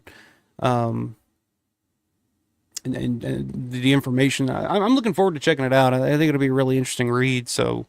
like I said, it's up for pre-order now, guys, on Amazon and Barnes & Noble, $50. So it's not bad for a hardcover, especially like the hardcovers. It will probably get reprinted in paperback, but just for the collectible aspect of it, those hardcovers, probably going to go for some pretty good money before long. All right, I'm going to need another Iron City after my tangent there, but I apologize, guys. I didn't mean to go off on a tangent like that, but that stuff does irk me, and I think that's like I don't know. I'll move on. Granny says, I know there's a re-release poster of Season of the Witch where it says first there was night, then dawn, now Season of the Witch. So I'm guessing that was Richard's doing. I think it's a 1980 poster. Yeah, it's when they re-released, because the film originally, when it first was released back in the early 70s, it was released as Hungry Wives. It was filmed as Jack's Wife, released as Hungry Wives, and then it didn't do any business, and then it just kind of was forgotten about. And then after the success of Dawn of the Dead, they did the re-release and retitled it Season of the Witch. So yeah, I mean that's all. The whole idea of labeling it as George A. Romero's Dawn of the Dead, or George A. Romero, the director of Night of the Living Dead, that all came from Rubinstein, because Richard Rubinstein was smart enough to know, this is marketable. Like, this is a name that people, because Night of the Living Dead had kind of grown in its popularity at that point. So Rubinstein was smart enough to know, it's like, let's use that to our advantage. Like, you're the fucking director of Night of the Living Dead. Like, let's use that to our, I mean, and it worked. I mean, people, especially fans of horror and cult films and stuff like that will see that, and that'll draw them to these movies. Even at that point. So yeah. So shout out. I mean, Rubinstein's brilliant for that. I'll never, you can say what you want about Richard Rubinstein, but the dude is smart, and he knew how to get the best out of George's career and move him in the direction where he needed to be, for sure. That's a good question, Synth. Let me throw that up here real quick. Since John's in here, maybe he can solve the mystery once and for all. But as we were looking through these photos here of Dave James earlier, let me see here. This photo here, do you know who's holding that camera there? Is that George? Because if it's George, he's got to be either at a low angle, or Dave James was just a tall motherfucker. But I'm thinking it's probably Russo, if I'm not mistaken. But if you know who that is, John, let us know. So I'm genuinely curious who's holding that camera there. Because if it's George, I want to know if he's, squatting at a low angle, or Dave James was just a tall motherfucker. Because even in the movie, when he takes that bump, takes the fucking fall on his face, he looks kind of tall, so maybe he is. Sorry, I'm a little bit behind on the comments now. John said, I never met Dave James, unfortunately. As far as we know, that footage is lost, because I think back then they would reuse film after airing or simply throw it out. Yeah, that's what I kind of thought.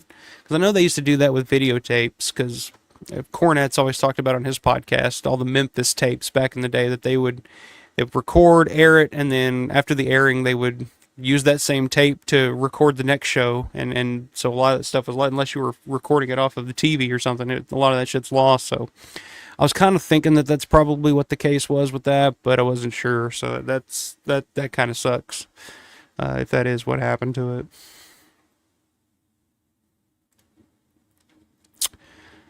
Zombie Historian, what's going on, man? I got the complete Night of the Living Dead film book by John Russo as a Christmas gift. It's an interesting read. I've never read that one. I'd like to pick that up. I see that on eBay every now and then. I just haven't picked that up yet. So I'd be interested in comparing the two books to see, because it's, with Russo, you don't know where the truth lies sometimes. So I'd like to take the two books, kind of like what I'm doing now with the Zombies that Ate Pittsburgh and George A. Romero's Independent Cinema, and kind of go back and forth and kind of see, compare and contrast, I guess. But yeah, I definitely need to pick that one up at some point here soon too. Well, good to see you, man. John said if we didn't have those few photos, we'd never know it even aired.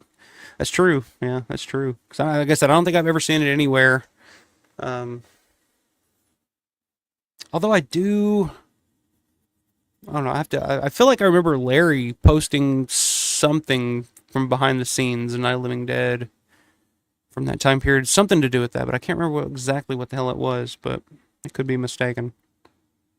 John says that was Jack Harris's doing. He released Jack's Wife as Hungry Wives, and it did nothing in 1973. After Dawn's success, he tried to recoup some money with George's name.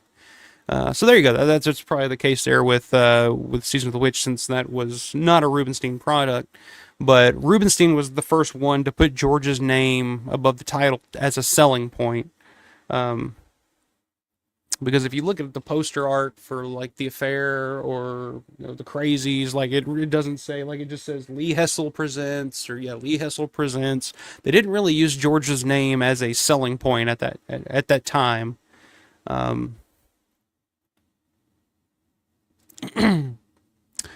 Since says the most successful malls here are the ones that include the opulent and designer stores supporting the upper middle class and higher.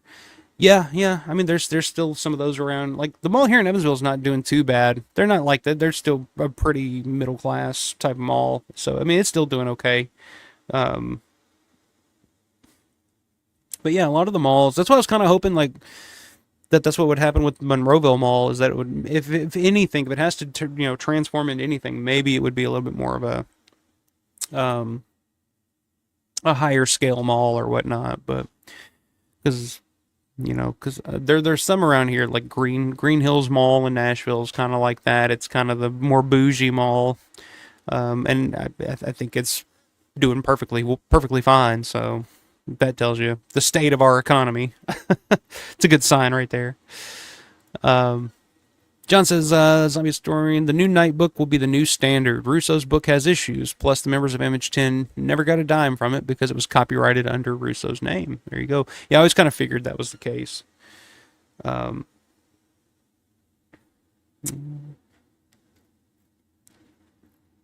Yeah. I showed the photo, John. Let me see if I can find you in the comments here. Okay. So yeah, I called it. That's John Russo. That's what I thought. Because I was like, I know George is like 6'4" or 6'5", whatever he was. Is like, and if Dave James is taller than that, then Jesus Christ. But yeah, I thought that was Russo. But thank you for confirming that, sir.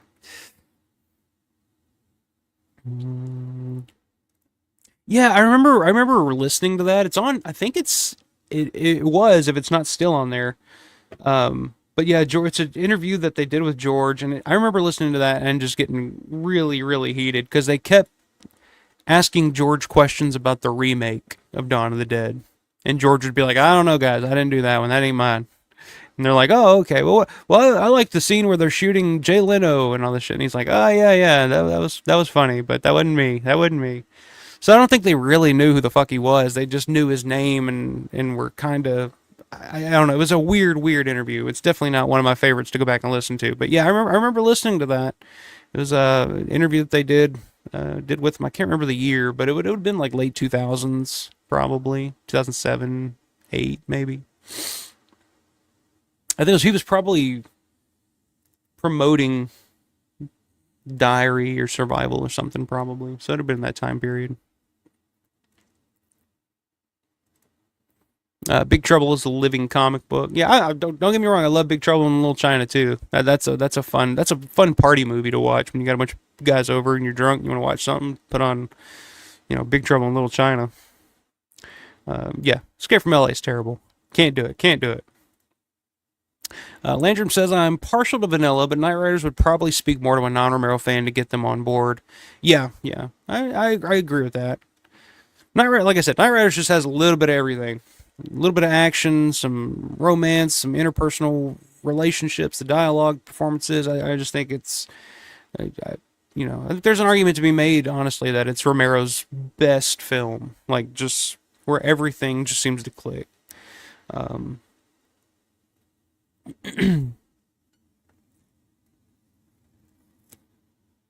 Grande says the Dark Side episodes Warner Shook did are fucking amazing. If I ever meet him, I'm talking about Deliver Us from Goodness all day with him. Well, he was at Living Dead Weekend a few years ago. I don't know.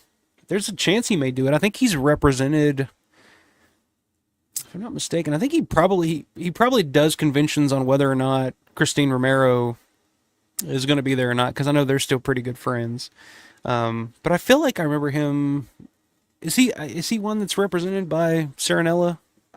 I can't remember, but there's a chance he may pop up again at another convention at some point.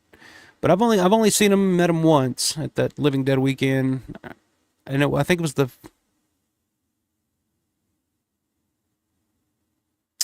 was it last year? Maybe last year that he was there. I can't remember. But I just remember he was barely at his table because he was always get up and go shopping. He was always shopping around the mall. Like, he'd always come back with a bag of stuff. And then he'd sit down for a while, sign some autographs, and he'd get up and he'd disappear again. He'd come back with another bag from Macy's or something, and you're just like, this dude's just here to shop. It's awesome.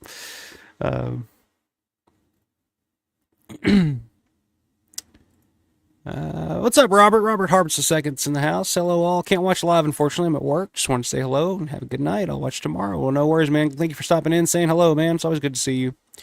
Hope you have a good night at work.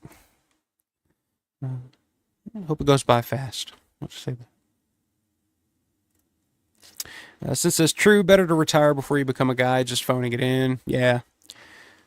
Which I truly believe that's what Carpenter would be right now if he were still making films, which I think okay, phoning it in is a good way to put it, but did the movie ever get made? I didn't keep up with it.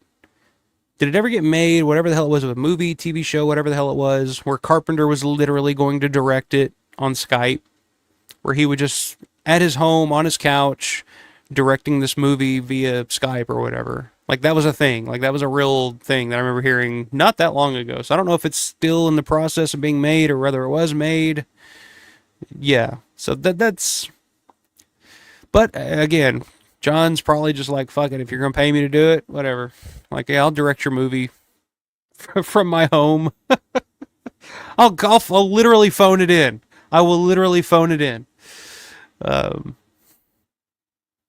But, you know, that, again, that's why you kind of got to love, that's why you got to love John. But again, it's totally different than, because Romero would never do that. First of all, Romero would never direct something else that direct something that somebody else wrote and wanted to do anyway. Like, George was never a big fan of that.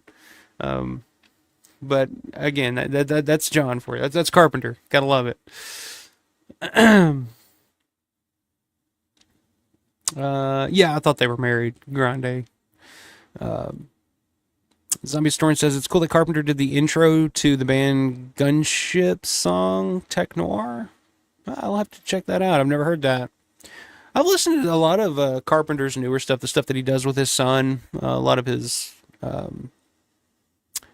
instrumental stuff. I can't remember what the hell it's called. A lot of the Lost theme albums are pretty cool.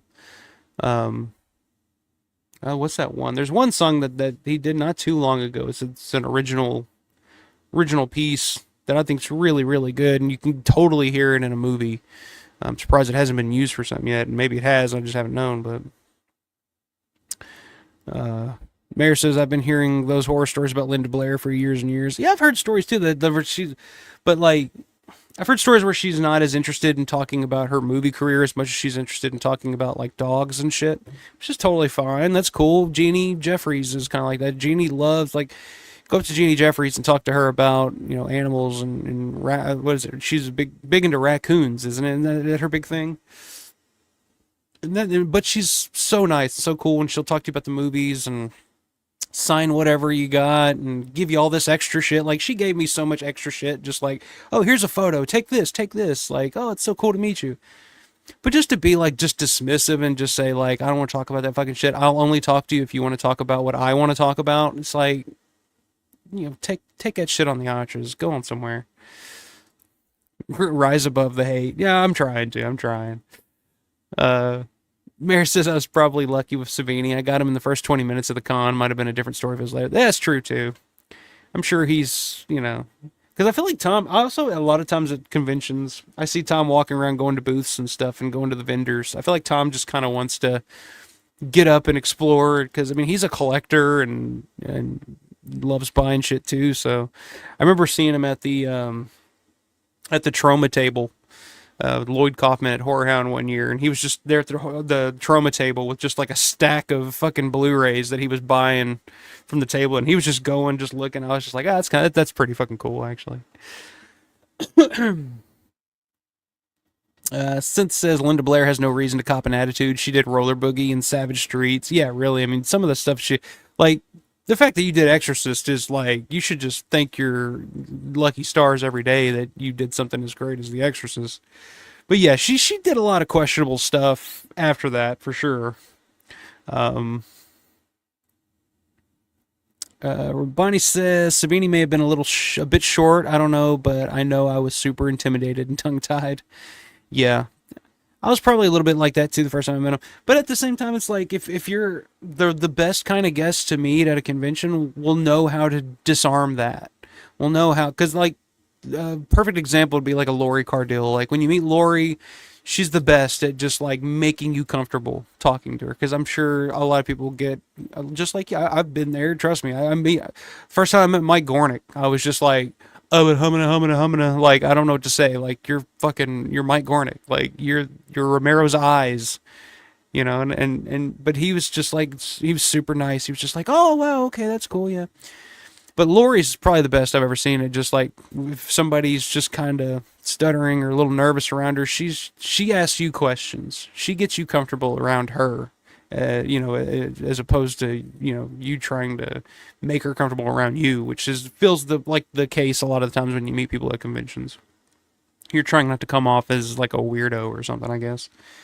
But she'll ask you like, "Oh, where are you from? Do you have any kids? How's your family?" It's like, "Oh, okay," and it's just like she has a conversation with you there, and by the end of it, you feel, oh, that was awesome. Like, and the best kind of convention guests that you meet are like that, because I mean, to them, you're just somebody that's stopping by for an autograph. But at the same time, it's like, yeah, they want your autograph. Like, like that should be a big thing. Like if somebody paid me to sit at a table and just sign my name on people's shit, like I'd be like, oh, let me fucking massage you. Like, do you need a shoulder massage? What can I take you to dinner after this? Like, why do you want, like, you're paying me to sign my name on this shit? Like, what did I do? So I don't know. Maybe it's just, it's you can't have an opinion on it until you're at that point, I guess. I don't know. Sweeney's cool to me in the hallways. Yeah, Sweeney's cool outside of the convention setting, but like I said, when you try to give him money to sign his name on something, he's just kind of, I don't know, whatever, kid. John says, we're not sure if that was a staged photo or something that was shot that wasn't used. Oh, the photo of him being in front of the camera. There was a lot of second camera stuff that Russo did, but I don't think any of it made it into the movie. I don't remember that shot being in the movie, but that is interesting. That they would actually just take a staged photo of him in front of the camera like that. That's kind of cool. Unless they were maybe used it for that news footage. Or at least maybe the photo they used for the news footage. Just say like, oh yeah, and then I dressed up as a zombie, and then I got in front of the camera as a zombie, or something like that,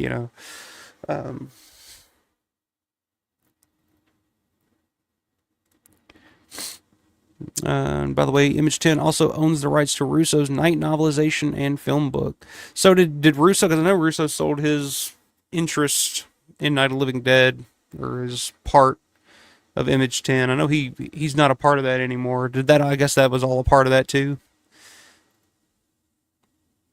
It's interesting, I didn't know that. John says the WIIC footage was shot by Steve Hutsko.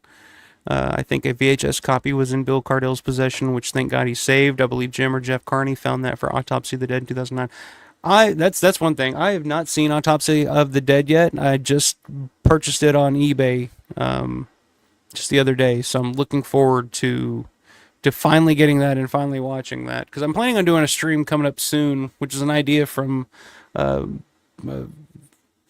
friend of the channel, Paul Brooks. He mentioned it on Facebook, of maybe doing like a top 10 or a top 5 Romero documentary countdown. And I was like, that's really interesting, because there are a lot of really good ones out there. Like Felsher's done some really good ones. David Gregory's done some good ones.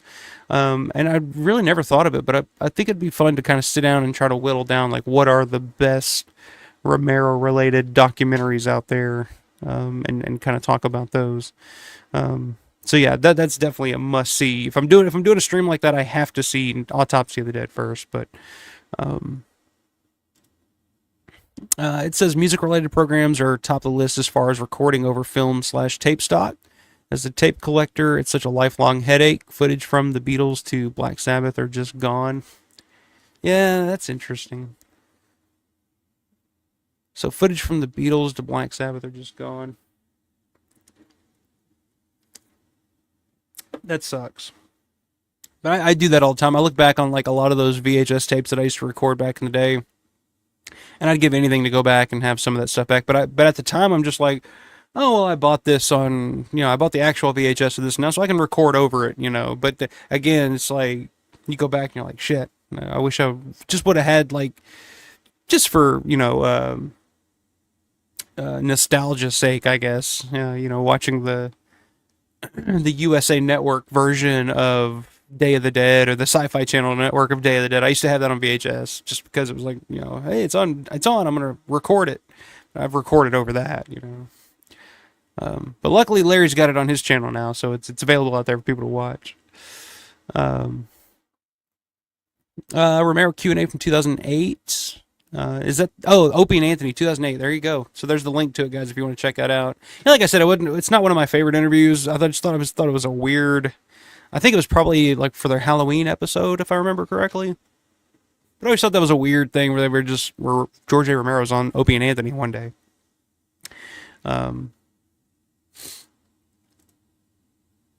Steven says, kind of going back to a previous point, in my opinion, Romero was more pure horror director.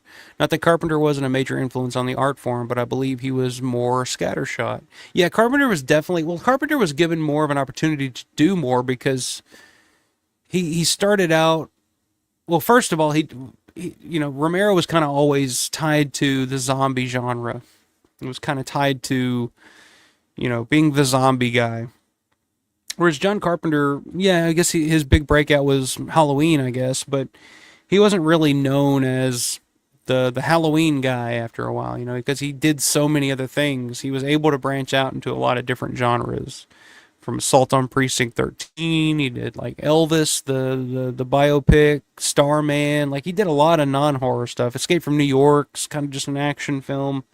So yeah, he was kind of more all over the place, but I think Romero, a lot of his stuff gets categorized as horror, especially his stuff in the 70s, but I don't think of it as pure horror. Stuff like Jack's Wife, Martin, even, like we were talking about earlier. I don't consider those just straight, down the line horror movies.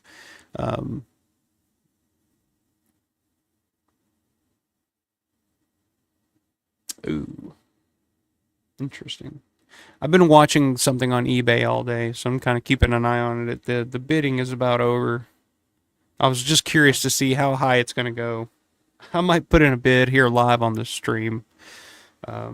If I win, I'll show you what it is, or if I lose, whatever. But it's something pretty cool. You don't really see too often Romero-wise, but okay. So you believe scattershot than Romero was. Also completely agree on Escape from New York, my personal favorite Carpenter movie. Yeah, like I said, Romero, and especially after a while, Romero wasn't really given the opportunity to do anything outside of zombie stuff. Like, you gotta make a zombie movie. Whereas like Bruiser's really not even really a horror movie, in my opinion. It's because it's not like your typical, it's not a slasher, it's not, but especially, the last decade or so of his life, they wouldn't allow him to do anything other than zombie movies, so he just ended up getting pigeonholed as a strictly horror guy, especially there at the end. John says, I remember when I was with Shook and Christine at a Creepshow con, and a couple of girls came to the table and raved about his episodes explicitly. He was very appreciative, and yes, he's a gym guy. I thought so. I'd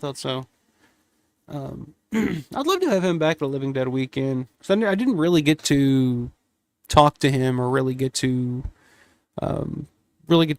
say or converse too much with him. Because like I said, the 1 year that he was there, he kept going back and forth. He was either at his table, and I'd go to his table, and he'd be like, "Oh no, Warner will be back in a little bit. He's shopping or whatever, He's gone to the food court,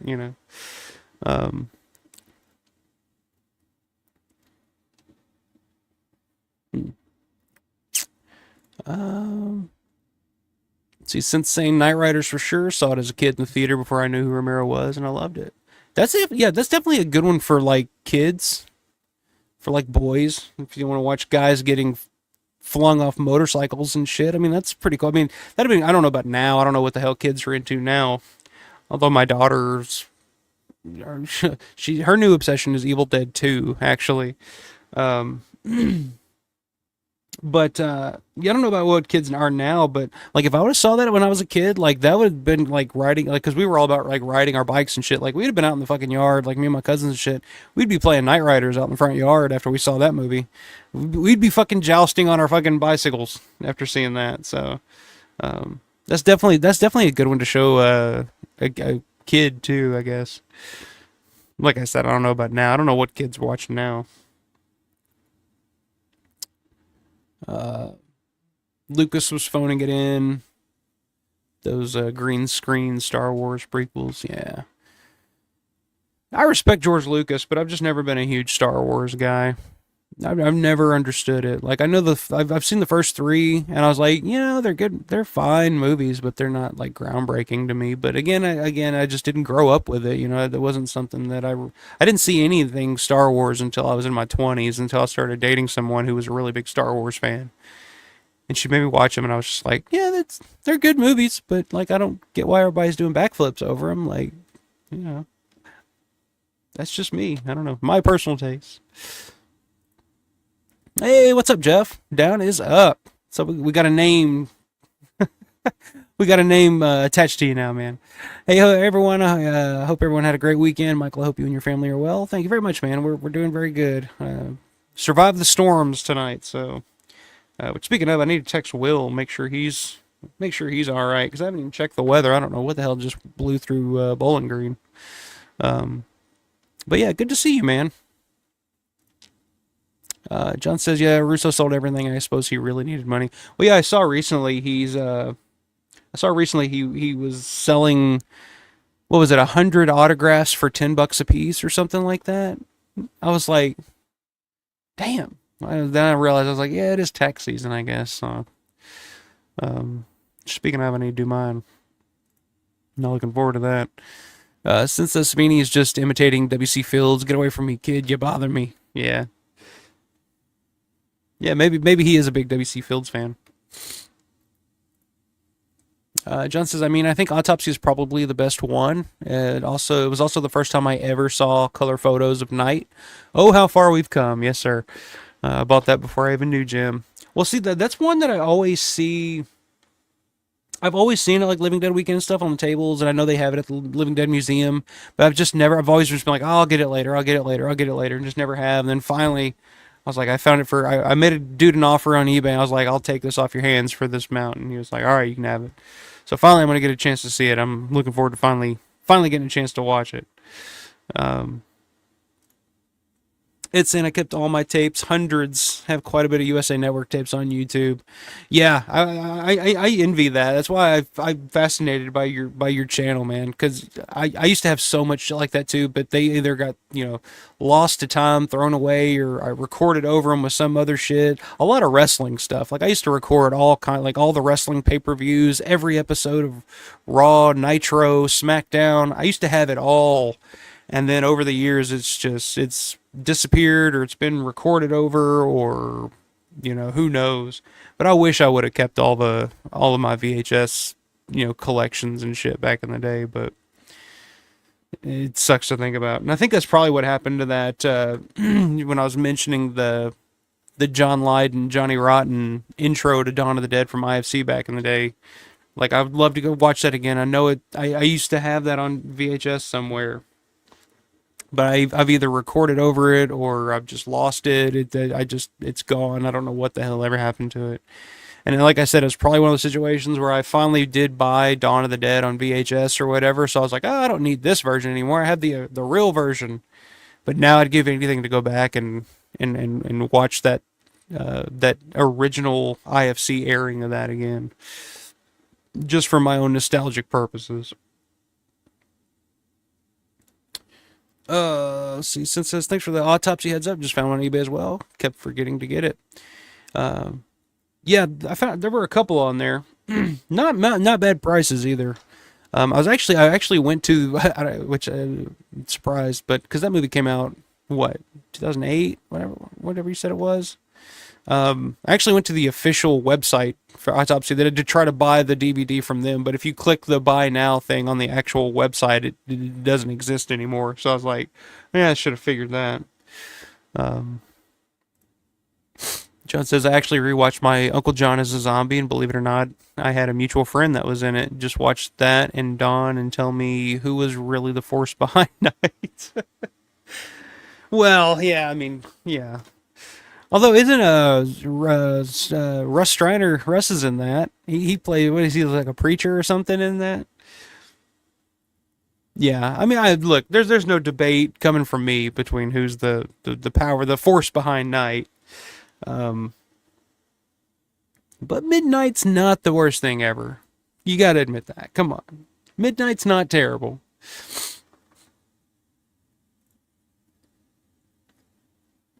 Autopsy is also meaty. Yeah, it's like what was it, 2 hours and 20 minutes or something like that. I should rewatch it again every time I get every time I get more info. I rewatch this stuff to see if I miss anything or anything sticks out to investigate. Yeah, yeah. I'm looking forward to seeing it because I haven't watched. I've seen One for the Fire, Chronicles of the Living Dead. I've seen that documentary. Birth of the Living Dead is one I've talked about on here before that I really enjoy because George is in it, and it's a side of George that I really love watching in documentaries and interviews. It's just kind of the fun, loving, like jokey George. The way that George would put things always cracks me up. I was watching one the other day, just kind of revisiting it for the first time in a really long time. That Dream of the Dead documentary that Roy Frumkus did for the making of Land of the Dead. He filmed. It was like a 30-minute little thing for IFC, and I remember the night that it aired because believe me, I was watching it for sure. But I went back and rewatched that for the first time in a long time. That's really enjoyable too. That's another good one that shows George in a really good mood because he's kind of talking with an old friend. Roy Frumkus. Document of the Dead. And so that's another really good one. It's only 30 minutes, and it's kind of behind the scenes and you see Tom getting made up as Blades again for the first time in decades, and that's a fun one. That's a good one to go back and revisit if you guys haven't watched that one in a while. Dream of the Dead that they did for IFC. Nicotero's in it. Some really fun back and forth between Nicotero and Savini and that sucker. So yeah, that's definitely a good one. Russ and Kasana are in it, but I mean, it's not clever. Yeah, that's right. I did see Midnight. I just went, huh? Yeah. Yeah, I forgot that Kasana's in it too. Doesn't he plays the doesn't he play the fucking same kind of character in Michael John as a Zombie? It's been so long since it's one of those movies that I watched when it came out just out of curiosity and just kind of had a giggle and moved on, and I didn't really think about it too much after the fact. But doesn't he play like the same? He plays like a sheriff, and he says the line again in the movie. He does, I forget what line he says, but he's basically playing the same fucking character. Yeah, I forgot about that too. Yes, and Document of the Dead is definitely. Well, if I do the top 10, we'll discuss it. But yeah, I love Document of the Dead. I think that's goes without saying. All right, so there's 3 minutes left on this auction here. I'm curious to see where this goes.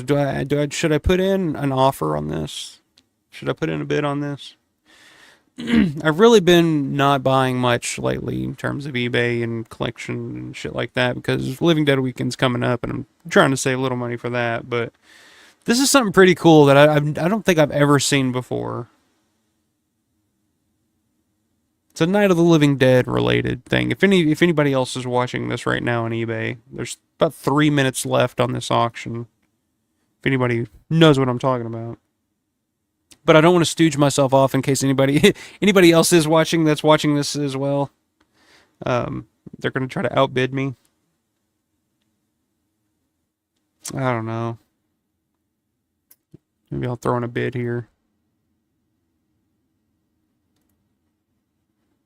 John says, yeah, he plays the sheriff, and they blame him for killing Ben. It was strange. Unfortunately, he died not that long after. Yeah, I remember that. I knew it was something connecting to that first film. I won't be buying it, don't worry. I don't know what it is. Well, it's Night of the Living Dead related. And like I said, it's not something that I've seen often, if ever. But I'm thinking this is gonna end up being a pretty big price on this, so I'm just curious to see what else happens here. Jeff says if it's something you really want and it's hard to get, go for it.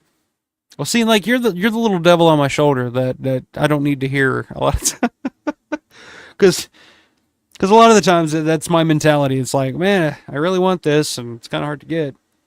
Go for it, and then I got to hear about it later. All right, about a minute and a half left on this, so I think, I'll throw in a bid on it, and we'll see what happens here. I have a feeling Larry might be watching this as well.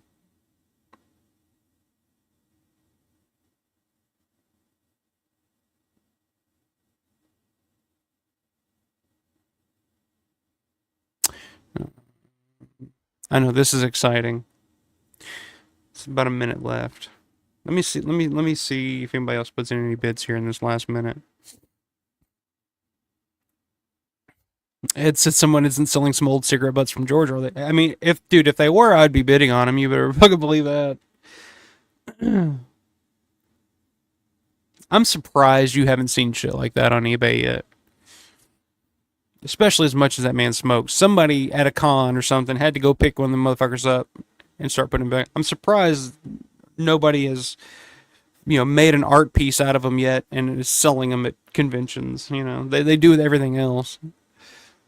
Like that one fucking guy that gave me shit that one time. I can't even think of his name. Anyway, so about 30 seconds. Let's see here. Okay, we got a new bid. It's 15 seconds. I'm going to throw in a bid here.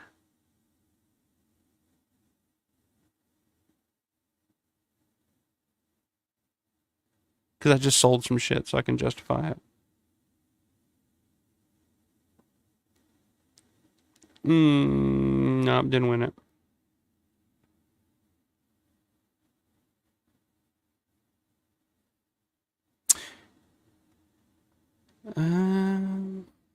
No, didn't win it. Damn, I only lost it by a fucking $1 on this, too. Damn it. So somebody was selling... Yeah, I know, I didn't win it. Somebody was selling a original media, like the very first media release of Night of the Living Dead on Betamax. You guys can see that? Which, you guys know I'm not... It's a little... can you focus? I know the VHSs are hard to find, but I don't think I've ever seen the Betamax for sale. Yeah, I know, it got away. Thanks. Damn, that sucks. Oh well. I tried. I'm gonna get a message from Larry later saying, like, guess what I got? Like, you fucker. He's done that before. Yeah, that's how I didn't need it. It's fine. Hey, when that happens. Yeah, there you go, John. Don't worry, you'll see Larry posting in about a week. Yeah, I'm sure I will. But yeah, I just don't see those very often. I know the VHS is pretty hard to find, that original media VHS. I don't think I've ever seen the Betamax version of that for selling. I don't buy Betamax or collect Betamax, but I just thought that was cool, and I was like, man, I kind of want that. But, it's more money I can save and spend on something else, I guess. But, since it says eBay last minute bids are the closest get to gambling, get a real rush sometimes. Oh, dude, yeah, for sure. And it drives me nuts. Because I'll never forget the first night I was like on eBay in a real bidding war over something that I really wanted. I can't remember if I won or lost. It doesn't fucking matter. But yeah, it is a fucking rush, man. It is like a gambling rush for sure. It's saying funny. I'm actually doing a video that includes VHS versus Betamax and other formats in the home video market wars. Yeah, I'm always curious of why like Betamax lost out to VHS. I don't know too much about Betamax. Were they just was VHS just cheaper, or I don't know. John saying how much to go for? It went for 81. 81 bucks. My bid was 80. And I lost by a fucking dollar. And 81 seems like a fucking steal. Because like I said, the VHS, I've seen those VHS tapes going for $150, $200 at times for those original media tapes. So for a beta, like I said, I'm not a big Betamax collector, so I don't really know what the market is for Betamax right now, which I've seen here recently. I've seen Day of the Dead on Betamax. I saw somebody trying to sell the Dawn of the Dead Thorny and My Betamax for like fucking $1,200 or something here recently. I was like, what the fuck? But I've seen the Day of the Dead on here. I've seen, and see, like, there's other versions of Night of the Living Dead. Like, here's the fucking Hal Roach version of Night of the Living Dead on Betamax. I think that's what that is. I think it's a Betamax. I hope it is for that fucking price. But yeah, they're going for like $100. So I was like, shit. Anyway. Oh well. Oh well. Funny saying beta was more expensive, better quality. Yeah, I guess kind of like Laserdisc, you know. But you know, when you're mass marketing and trying to appeal to a wider purchasing audience, it's all about quantity over quality a lot of the times, I guess. Let me see, where did I go? At least half of my studio came from eBay. Dude, most of my room came from eBay, so I'm with you. John says, what are you going to do with it? That's true, too. You've already seen the movie. That's kind of my point of view with that stuff. Yeah, I know, man. Trust me. Look, you're much more of a logical thinker than I am. To me, it's just like, wow, this is really cool. I've never seen it. I kind of want this for my collection. And then I get it, and it's just like, all right, now I have it. Now what? Jeff says VHS was cheaper than Beta. Betamax had a better picture quality and such, but VHS dominated the market. Yeah, it's kind of like VHS and Laserdisc. That's why Laserdisc didn't last. John says, can you name me all the ghouls on the cover? I don't know, John. Probably not. Let me look. I don't even remember what the fucking cover was. Shows how much I wanted that, right?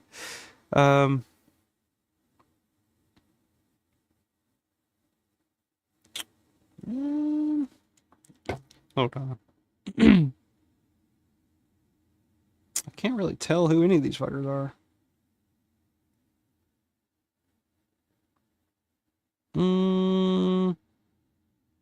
Short answer is no, I cannot. Can't really tell. It's kind of a blurry photo, but one of them is, if I'm not mistaken,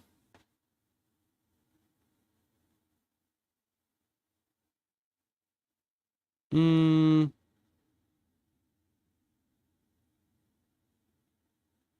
that's not him. I can't. That doesn't look like him. No, John, I can't. Please inform us. Please let us know. It says, well, the porn industry picked... Yeah, that's true. Yeah, that's a good point. Porn industry picked VHS, giving them a 30% market advantage. Plus, VHS was cheaper. It's going to be a while before I'm done with this video. It's a long one. That'll be interesting. We'll look forward to that. Because, yeah, I forgot. But, yeah, the porn industry picked VHS, and it was just kind of... A lot of people started shooting film, like their actual movies on VHS at that time because it was so much cheaper. So, yeah, I guess, price wins out every time. Since says every time I see Betamax tapes, I think of Videodrome breathing tapes. Yeah, that's a good point too. Take that, stick it right in your belly welly, baby. Amazing Rick Baker effects. Yeah, I love Videodrome. Love Videodrome. That may be my favorite Cronenberg film. video. It's between Videodrome or Shivers for me, I think, and just in terms of my personal favorites. Although I do really love Naked Lunch. That's one I saw probably most recently of Cronenberg's. That it took me a long time to see, and I did really like that one too. So that's up there.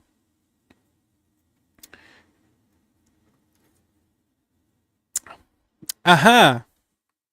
I thought so, John. From left to right, you got Bob Woolcott, which I did know that one, head of the animators, and the guy that did the title sequence. Lee Hartman is the one that I thought that was, but I couldn't tell. Chief animator of the animators, and the new find Ken Peters, Lando exec at the door. Very cool. See, Lee Hartman was the one that I was this close to just saying, like, hey, that's him, because I knew that was him in the middle. Or at least I thought that was him in the middle, but I wasn't 100% sure. But very cool. Didn't know that. That's Ken Peters in the black, like banging on the door. Very cool. Didn't know that. Jeff says, have you had the chance to speak to Jace yet? I spoke to him a little bit earlier in the week, and he seemed like a really cool guy. I've interacted with Jace a little bit back and forth on some of the different comments and stuff. But I mentioned to Matt, like, yeah, I think I'm going to reach out to him, try to get him on for Collecting the Dead soon, because if there's anybody to get on to show off a collection, it would be him, because he's got a fucking collection to behold. I'm very envious of it. I wonder if he has that Night of Living Dead Betamax. But yeah, Jace, I've never met him personally. I don't know him personally. We've kind of interacted on each other's channels, but yeah, definitely would like to get him on soon. I'm gonna reach out to him. I'm gonna shoot him a message. I've been meaning to do that, but I'm pretty bad about procrastinating and contacting people sometimes. So, but yeah, definitely want to get him on for Collecting the Dead soon. Since I saw Scanners and Videodrome at the drive-in, soft spot for those. Both have great Howard Shore synthy scores. Yeah. Videodrome I became obsessed with. Scanners is one that, like, I love parts of it, and then there's big drawn out parts where it's just like really hard to, like, it's not even like, oh, this is too slow or too in-depth. It's just like, I don't know. I think I've heard people say, like, the lead actor that Cronenberg had in Scanners, maybe not the best choice, and I think maybe that's the case, because when it's a lot of him, I'm pretty uninterested. But when Michael Ironside's on screen, I'm like, yes, love Michael Ironside and fucking Scanners. John says Lee Hartman is great in Autopsy, fun guy, which I wish I could have met him. Jim was his agent and dropped him because he was getting dementia. Oh, that's sad. That's unfortunate to hear. Another guy picked him up, and Jim was really angry at him, taking advantage of Lee. And yes, that's 100% Ken Peters. Yeah, that sucks. That sucks to hear.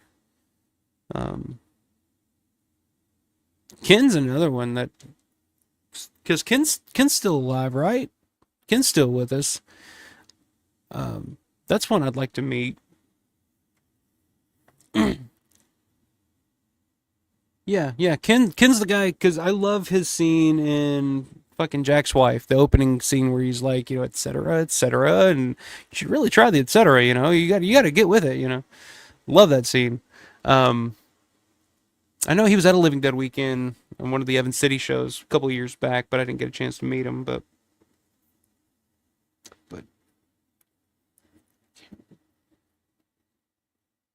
yeah, I can't remember. Anyway. I think I don't know. It's getting late, guys. I'm starting to stutter a little bit. Steven says, sorry, lost a bid. Not only was it the price / porn components of why VHS 1, it was also longer recording time. That's true, too. Yeah. Long live the new flesh. Yeah, I used to record everything. What was it? You had EP, SP, LP. I used to record everything. You get 6 hours of shit on a tape, so you could record, like, basically 3 movies. then you look back on some of those, and then the quality doesn't quite hold up.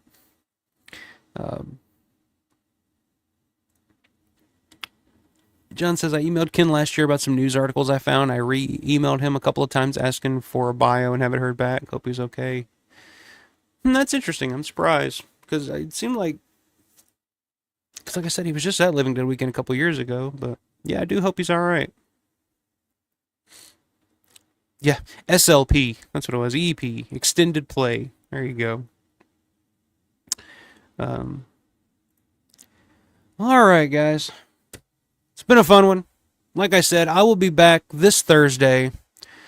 Special start time, special start date. It'll be a special simulcast with Grande's Graveyard at 8:05 Eastern Time, 7:05 Central.